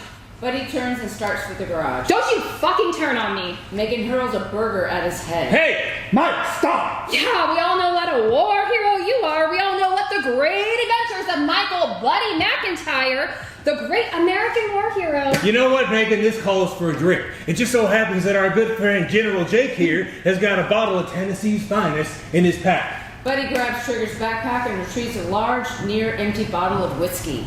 What the hell? Seriously? Trigger, did you bring that? Well, you see, wow. Explain. I brought it to celebrate. Celebrate with who? All of Lynn County? You know how I feel about hard liquor. Besides, it's nearly empty. Have you two been drinking this? No, ma'am, not us. Michael? Trigger? Well, then where did the rest of it go? Oh, it's the Angel's Cup. You know, the Angel's Cup. You know, the part of the whiskey that evaporates over time, floats up into the sky, filling the shot glasses of our beloved winged protectors. You have been drinking. Chrissy crosses over to Buddy and grabs the soda cup and smells inside. Damn it, Buddy, you promised. Oh, this explains everything. I asked you to get just a handful of hours ago not to do this. You promised me you would behave and not drink like this. I know I did, baby. I'm sorry. I didn't think it would hurt any. Hurt any? Let me take a line from your daughter and say, you are a dick, and this is the reason why. You drank this shit and all that beer this morning. Not to mention the joint you guys were smoking earlier. No wonder things are a mess now. Unbelievable. Jake, the two of you need to grow the fuck up. This is high school crap. But like Buddy said, we didn't think it would hurt anything. Looks like you were mistaken. Hey, listen, all of you. It was just a few drinks on Memorial Day. What's the big deal? That is more than just a few drinks. Not to mention the medications you're on. We're supposed to be celebrating the lives of those who have been killed in action. It's not a day to watch someone slowly killing himself and the people around him. I'll save you the lecture, Coop. Oh, it's Coop now. It is. Neighbor's dogs bark. Damn, dog! Shut up! Throws his soda cup over the fence. Darcy enters from the house carrying an envelope. She's followed by Carlos. Hey, Darcy. Hey, honey, we were just talking. He crosses to Darcy and Carlos. Listen, I'm sorry. You know, sometimes I lose it, and I don't mean to. You know. Yes, Dad. I know all too well. Me and Mom both. Carlos, I apologize. I didn't mean anything by what I said to you. I just let things get a little too far. You know. I know. Darcy told me. I was ready for it. What do you mean? Darcy told me that you're sick and sometimes you're not yourself. Before I came over today, she warned me that something like this might happen. It always does, Dad. You can't help yourself. So I told him before he came over that you'll probably start drinking and some crazy shit would happen, and sure enough, it did. Honey, the last thing on earth that I would want to do is hurt you. I'd sacrifice my life for you. Please, forgive me. I also told him you'd do this as well. You'd get drunk or high and say something really offensive and then act all gushy trying to apologize for it. Then you'd act like nothing ever happened. I'm trying, honey. I really am. The past few months, I've really tried to turn things around. I know, Dad. I've seen it. I guess today I let it slip. I didn't mean to. I know he didn't mean to, but it has to stop. Dad, you've got to get some help. Not just for you, but all of us. We all love you very much and hate seeing you like this. I watch Mom and I can tell it's wearing her down. You have to be strong for her. And soon, Dad, I'm not going to be around and things will be different. What do you mean? I'm not going to be around. You can't do that. Now, what do you mean you're leaving? I'm enlisting. Darcy, I don't know. No, you're not. Honey, you're just upset about what happened. No, I see what's going on. You're mad at me for my behavior, so you're just saying this to get back at me. Wait until the morning and just let all this cool off. This isn't about you, Dad. This is about me. This is about my life and what I want to do with it. Darcy, you should rethink this. This will all blow over. You'll think differently in a few days. This summer is almost here. You can forget about it all. Mom, I'm leaving tomorrow. Darcy hands the envelope to her mom. Chrissy reads the letter inside. She's stunned. No, this can't be, Mike. Give me that. He takes the letter. I'm joining the Marine Corps. I'm going to be a Marine. I'm shipping out tomorrow. She's right. Those are her orders. That's why Carlos is here. He's taking me to the recruiter's office in the morning. I have to report to MEPS in Portland by 11 in the morning. You're serious. It's happening for real. Darcy, I don't understand any of this. This isn't making any sense. How did this happen? Chrissy rushes to her daughter and embraces her. You can't go. My baby, you can't do this. Are you sure about all this? Joining the military is quite an involved process. It would have taken months to get everything done. I find it hard to believe that no one else knew what was going on. Yeah, you would have regular meetings with your recruiter and trips and maps. I did all those things. How could you keep something major like this a secret? How long has this been going on? I visited the recruiter 3 months ago, just before my birthday. The only person that knew was Carlos. He's the one that would drive me to all my DEP meetings. I told you I was going to my friends' houses or staying the night, but I was preparing myself to go to boot camp. Why would you lie to us? Do you hate us that much? Mom, I don't hate you. Not at all. In fact, it's the exact opposite. I love you guys more than you can believe.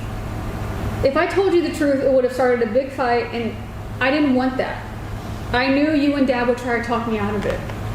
I wanted to do this for myself. I wanted to be like Dad and Grandpa. I wanted you guys to be proud of me. Chrissy, we are so proud of you. You didn't have to prove yourself this way.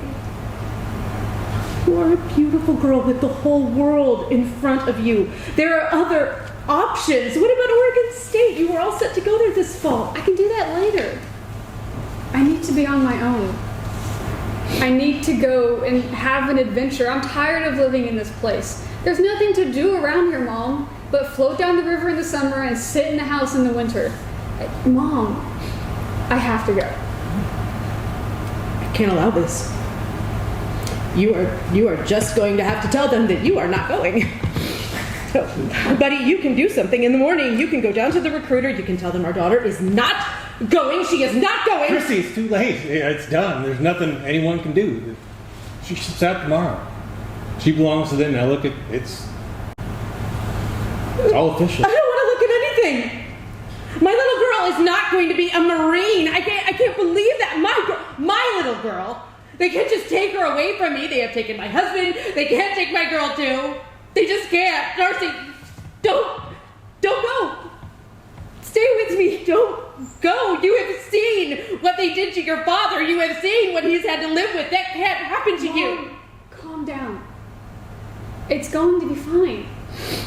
I'm going to be fine. You'll see. I mean, Mom, I need this. You have to let go. I'm sorry I had to bring it up like this. I didn't mean for it to happen this way.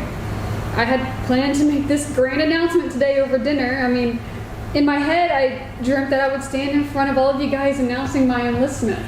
And I dreamed that you would all cheer me on and there would be toast and congratulations and I would feel good. But, I mean, you know, everything turned out like this today, I guess. Things happen. I mean, that's okay. It's getting late and I have to get up early. Again, I'm sorry to throw all this on you like this. I'm gonna go get my things ready and go to bed. Everything's going to be fine, Mom. You'll see. Darcy exits through the house. Carlos follows.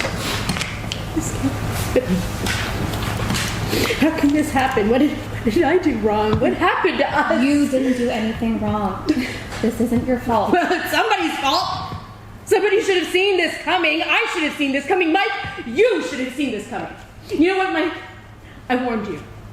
I told you something like this would happen, and you wouldn't listen. You were so caught up in your own emotions and troubles, you failed to see that your family has fallen apart. Nothing's falling apart. Neighbor's dogs start to bark. Yes, it has, and it's your doing. You caused this. You and your fucked up mental shit. If we would have raised her like a girl and not like fucking G.I. Joe doll, this would not have happened. Hey, take that back. You have no idea what it's like. Oh, I don't. Really? Who's the one picking up all the pieces after you fall apart? Me. Who's the one worried to get death about you when you get in the middle of one of your episodes? Me. Who has had to watch the 10-year-old girl stay up at night looking out her window waiting to see the headlights of your truck pulling into the driveway night after night when you were in Iraq? Me. It was all I could do to keep her away from watching the news. Because she was obsessed with it. I could see in her little brown eyes the fear that her dad wasn't coming home. And then who's the one that had to explain that her dad was in a bad accident? After all that waiting and wanting, that's what I had to tell her. I had to tell her that Daddy was hurt by some bad guys. She was devastated. And what else was I going to say? I was alone then, and I'm alone now, all over again. Yet you can't imagine how we worried about you when you were away, and now I'm more worried about you since you've been home. So don't tell me that I don't know what it's like. I'm sick of it, Mike. I'm sick. Neighbor's dogs bark louder. Well, if you're so fucking sick with me, then why do you stay? Damn dogs! That's what you have to say to me. Why do I stay? I don't know, Mike. I don't know. Maybe I should leave. Oh, that's a laugh. Why? You don't think I would do it? Who the hell do you think is supporting the family by working 2 jobs because her husband is so fucked up he can't focus for more than 5 minutes before he gets mad and starts throwing shit? Well, maybe now that Darcy's gone, maybe you should be too. Neighbor's dogs bark louder. I think I should. Fine. Fine. Then leave already. Neighbor's dogs bark even louder. You really hurt me this time. Christy goes into the house. Neighbor's dog bark even louder. Damn it. Damn it, Christy. Christy, come back here. Someone shut those mutts up. Shut up. Son, take it easy. Trigger, help me. Buddy tries to rush into the house. Cooper grabs him. Buddy resists. Neighbor's dogs continue to bark loudly. Darcy is seen standing at the door watching her father. Get off me. I said get off me. Christy, please, shut those fucking dogs up. I beg you, get off me, I said. Buddy frees himself from the other 2. He quickly runs into the picnic table and grabs a handgun hidden underneath. Neighbor's dogs continue to bark. Mike! Dad! Buddy runs through the fence gate. 2 gunshots are heard. Off stage, the dogs go silent. There is the silence.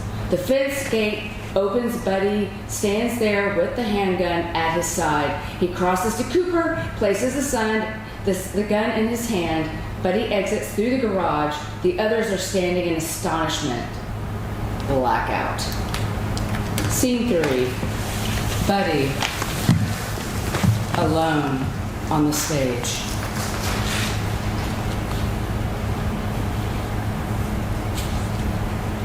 After Katrina,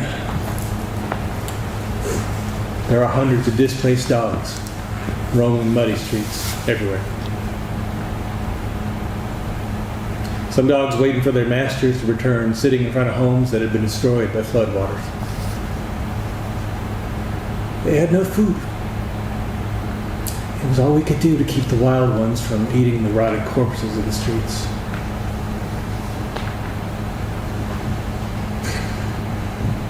That is something that I wish that I could completely erase from my memory. They were reverting back to the natural instincts, right there in front of our eyes. They had to survive just like everyone else, I guess. Only thing available to them was the bloated bodies of the people half buried in the mud. It was surreal. We ended up putting out bowls of food and water out for them every few blocks every day. Never seemed like enough, though.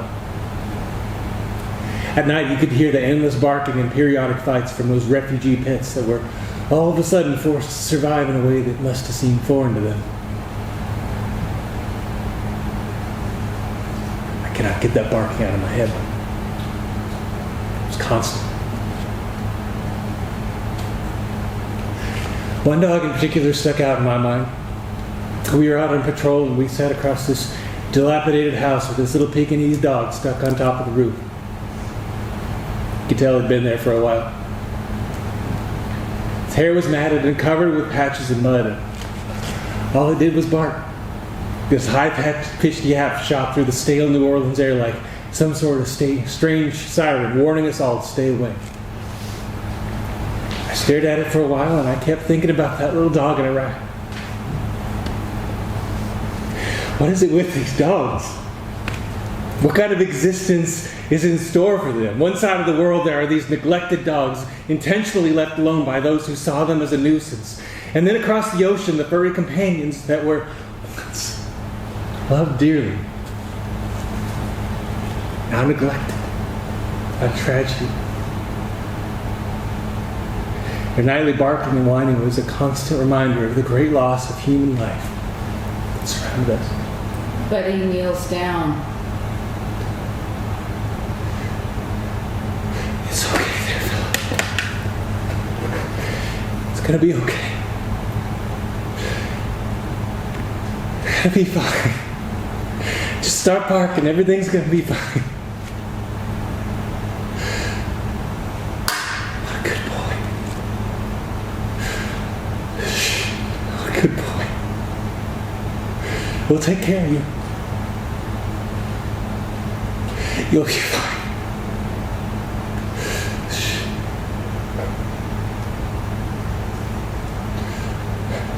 I could never own a dog after that. Scene 4, early the next morning. Christy is seen sitting on the picnic table, smoking a cigarette, deep in thought. Megan enters from the house with 2 cups of coffee. Megan crosses to Christy and sits beside her. You okay? I don't know. How's Darcy?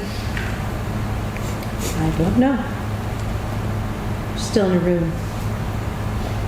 Trigger texted me and said that he and Cooper have posted bail for Mike and they're wrapping things up at the police station. They'll be home soon. Chris, can I get you anything? A new lie. She takes a drag from her cigarette. How did things get to this point? Just a few years ago, I could have never imagined my life with Mike would end up looking like this. We were so happy, and this kind of shit wasn't going on. So much has changed between us. Mike has become so unpredictable that I don't know what's going to set him off and trigger his emotions, and now this whole thing with Darcy joining the Marine Corps is pushing me off the edge, and I'm tired. I'm so tired. My life raft is sinking, Meg, and I'm running out of fingers to plug up the holes. And I'm so sorry this happened. I'm embarrassed that Buddy talked to you the way he did. Yeah. He was kind of shitty, that's for sure. I'm used to guys like that. And I know he's going through some stuff. It doesn't make things better between he and I, and I'm not sure if I can ever forgive him, but especially with what he did to Darcy. And the horrible shit he was saying to Carlos, where the hell does that come from? I know it's hard, and I couldn't even begin to give you advice on how to deal with all of this, but Just remember that Jake and I are here for you both.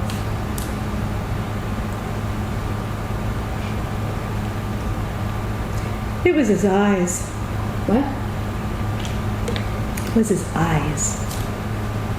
He had these piercing blue eyes, you know. The kind that make you uncomfortable if you stared too long. I first saw him at the fall festival.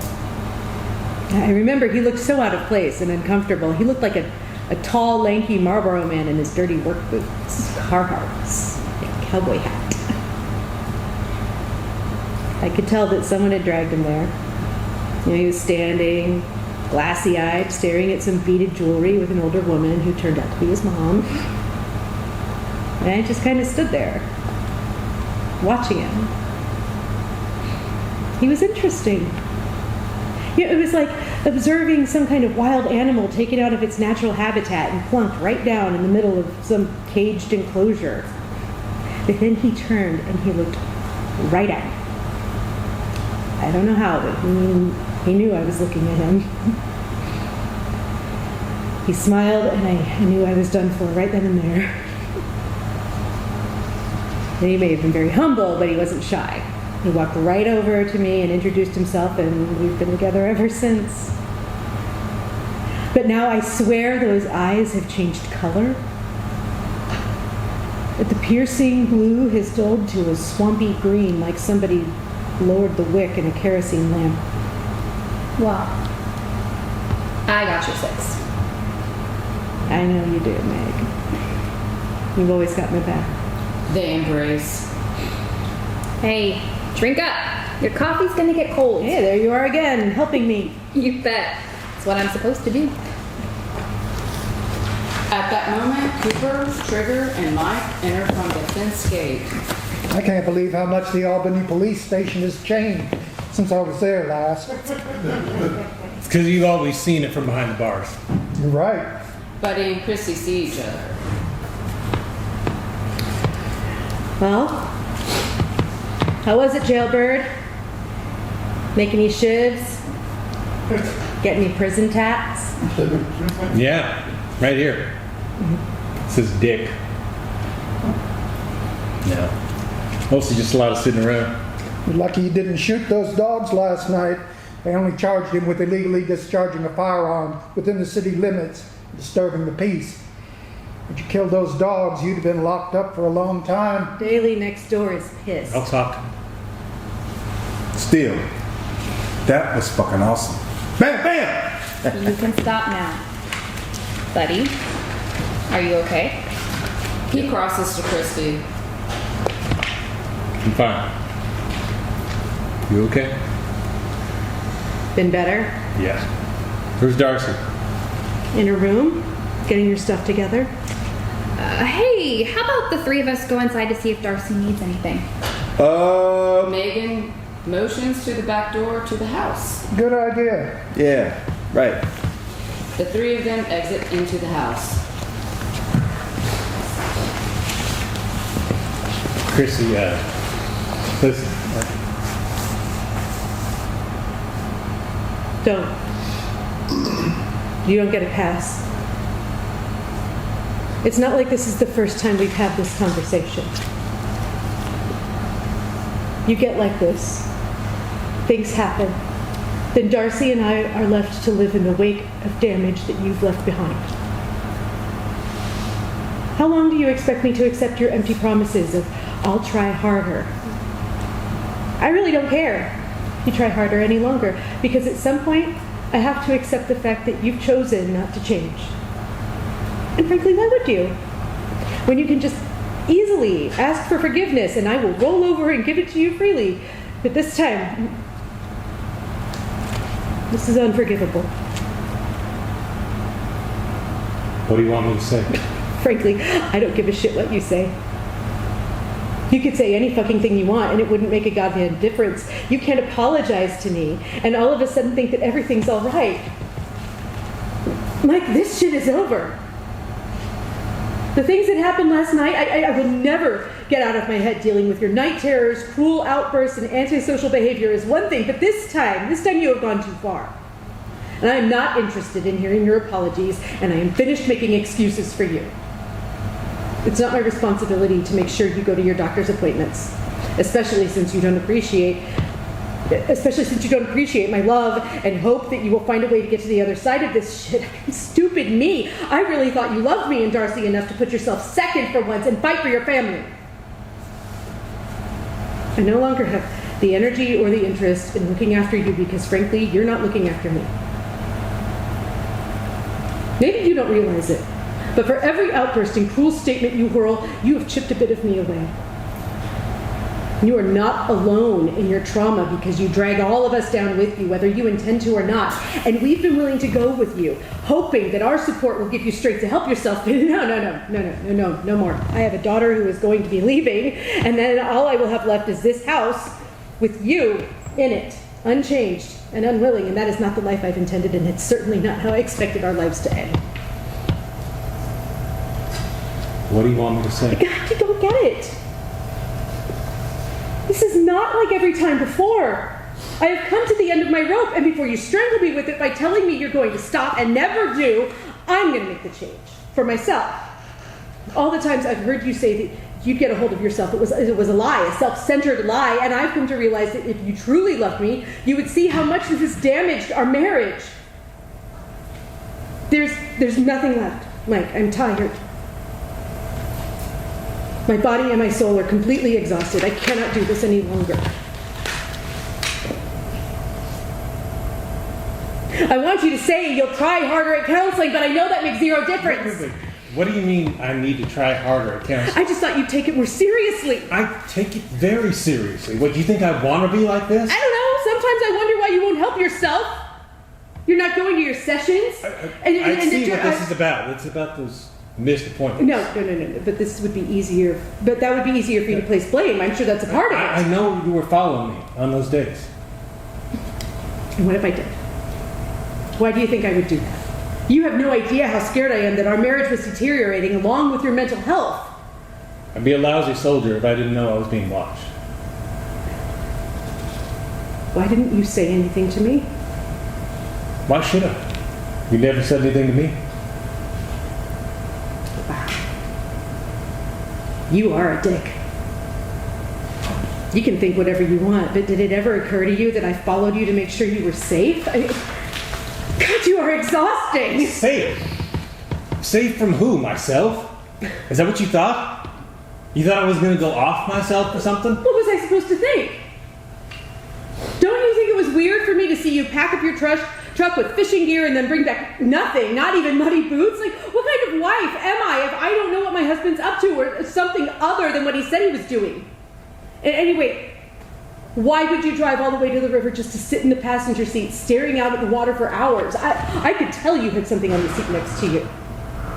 And my imagination was in overdrive, Mike. I knew you kept a gun in the glove compartment and you were scaring me. I was more scared than I've ever been. I felt frozen around you. I wanted to ask what you were up to, but I was frightened of what you might say. You want to see what was sitting by me? Buddy reaches into his back pocket and retrieves his wallet. He removes a beat-up photograph with burnt edges. He hands it to Christy.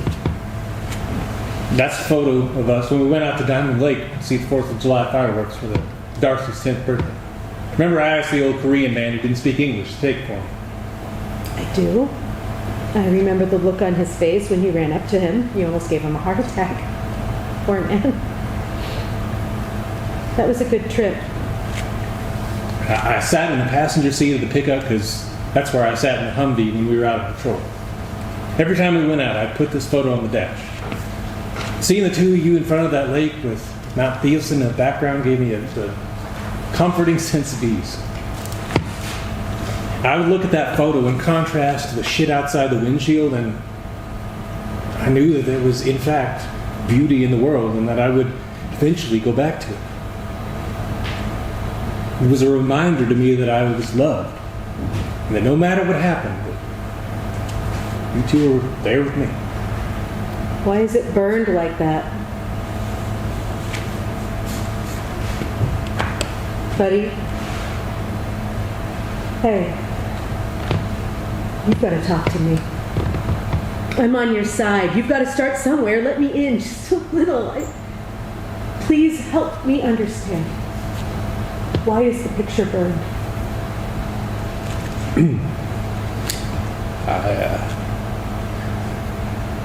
I was in that same passenger seat of the Humvee where I sat all the time when all hell broke loose. It was a night on a routine patrol when we were hit. IED had been buried in a pile of junk next to the road. Now, I don't know if the Haji set it off too late or what, but when it went off, it blasted the back off the truck. The entire rear end was demolished. Just by pure luck or miracle, the gunner on top wasn't hurt, besides for a few cuts and bruises. I was sure that I was going to turn around and see the mangled body of a 20-year-old boy slumping out of the turret.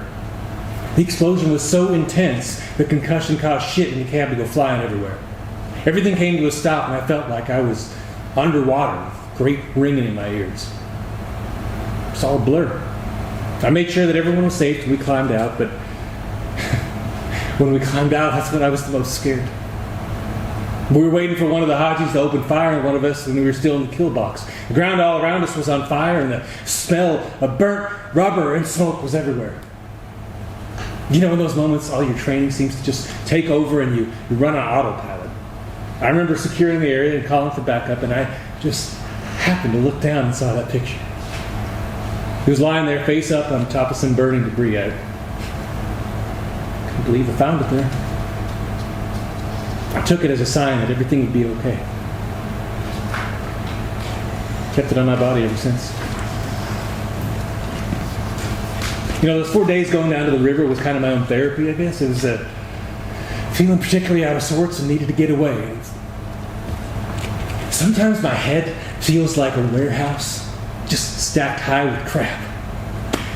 I sat there looking out at the Santiam River, watching the water flow and grasping that photo and thinking to myself that my life is like that river. Parts of the river run over sharp rocks, boulders, and down trees. Other parts are slow and serene, meandering across flat plains of gravel and sand. It didn't matter what part of the river I was on, because I knew it was headed in one direction. And that was back to the world. Back to you and Darcy. Christy rushes into Buddy's arms. Mike, I am so sorry. I'm too, baby.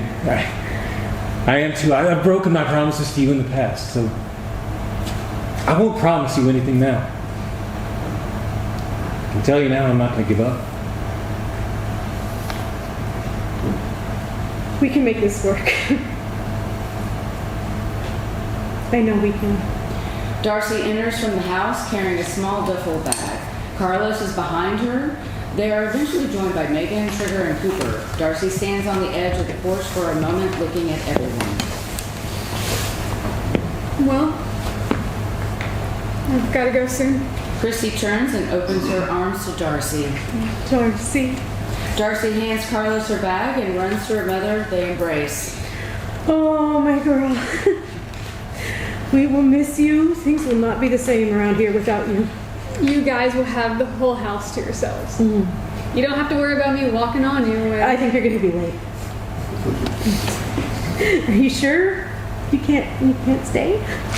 No, Mom, I can't. Are you sure? You know, we could move to Canada or something. No, not gonna have any draft dodgers in my family. Dad, there's no draft. Yeah, Grandpa, that's so 60s. You're right. Look at me showing my age. Come here, girl. Darcy crosses to her grandfather. They hug. Darcy, you know this all comes as a shock. I know. I'm sorry. Yeah, well, I guess that's how our family operates. I'm glad I got to meet you before I left. I mean, you're everything I imagined. I love you, Grandpa. I love you too. Listen, a couple of things you've got to remember. Got to understand exactly what you're getting into. Military is what you make of it. These guys don't owe you anything. You have a good attitude, do your job, stay out of trouble, and we'll do fine. It ain't going to be easy. Sure as hell ain't Bible camp. In fact, it's going to be one of the most difficult things you will ever do in your life. Outside of giving birth. Yes, I would definitely say that counts.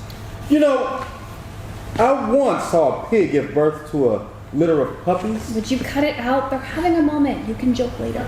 I'm not joking. They were these half swine, half miniature dachshunds. Please stop. It's okay. Uncle Jake has always made me laugh. Darcy crosses to Megan and Trigger and hugs them both. I wish you would have talked to us, and especially me, before you did this. Please call me. We need to talk about some things. You be careful. Watch out for yourself. You hear me? I will.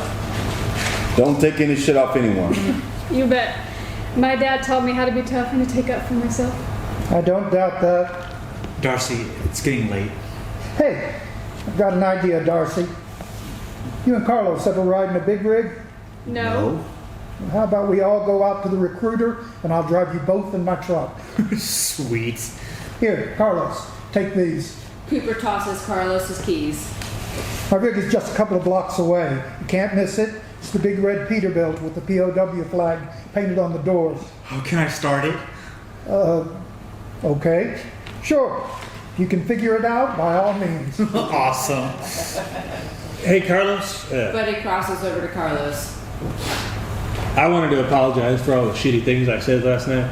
No worries. It's okay. No, it isn't.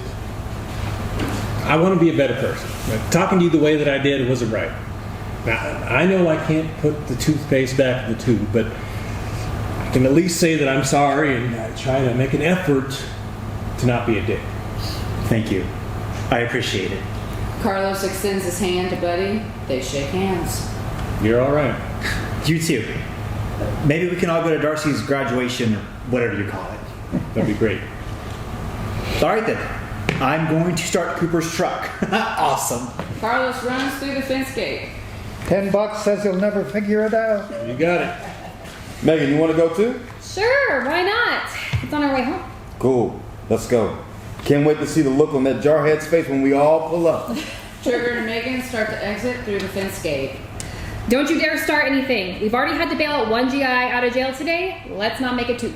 They exit. Well, Dad, this is it. Guess so. She hugs her father. I am sorry. About everything. It's okay. No worries. Next time you see me, I'll have my head shaved and everything. Just like in G.I. Jane.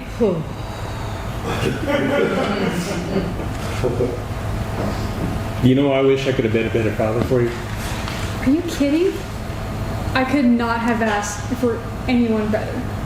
And we've all got our problems. And that's just how it is. And besides, what teenage girl do you know who can steer a drift boat down Class 3 rapids or take down a 5-point buck at 200 yards? Most of all, you taught me what it means to live with honor and integrity. I can't say that for a lot of kids my age. She kisses Buddy on the cheek. Here, I want you to have this. Buddy hands Darcy his photograph. Oh my God. Look at this. I remember this trip. Thank you, Dad. You keep that with you wherever you go. Understand?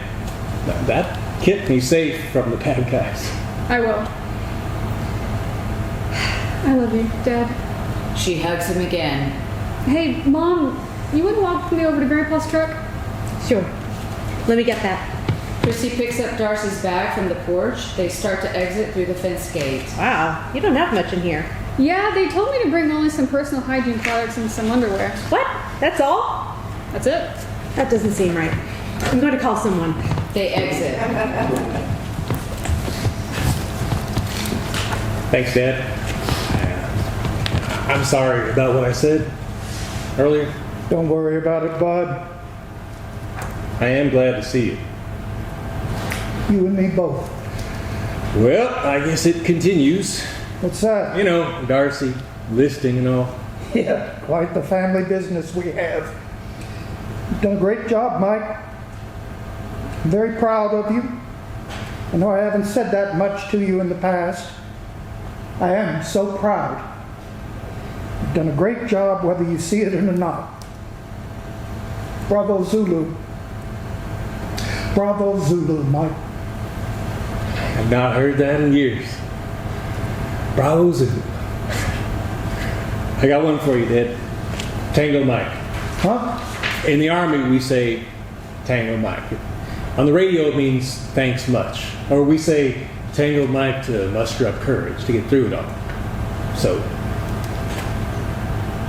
Tango Mike, Dad. They embrace. A diesel truck horn is heard in the distance. Well, sounds like Carlos figured out how to start my truck. Cooper reaches into his pocket and pulls out a $10 bill. Here you go, $10. You keep it. Let me buy you lunch instead. Tacos? Sounds good. You know me. We better go. Yeah, before he can figure out how to put it into gear. No shit. They start to exit. Hey, Dad, Yeah? do you want to go fishing? It's getting warm. I got some float tubes, and we could head out and hit those smallmouth. Hell yeah. I'd love that. All right, then. All right then. They exit through the fence gate. All right then, the end.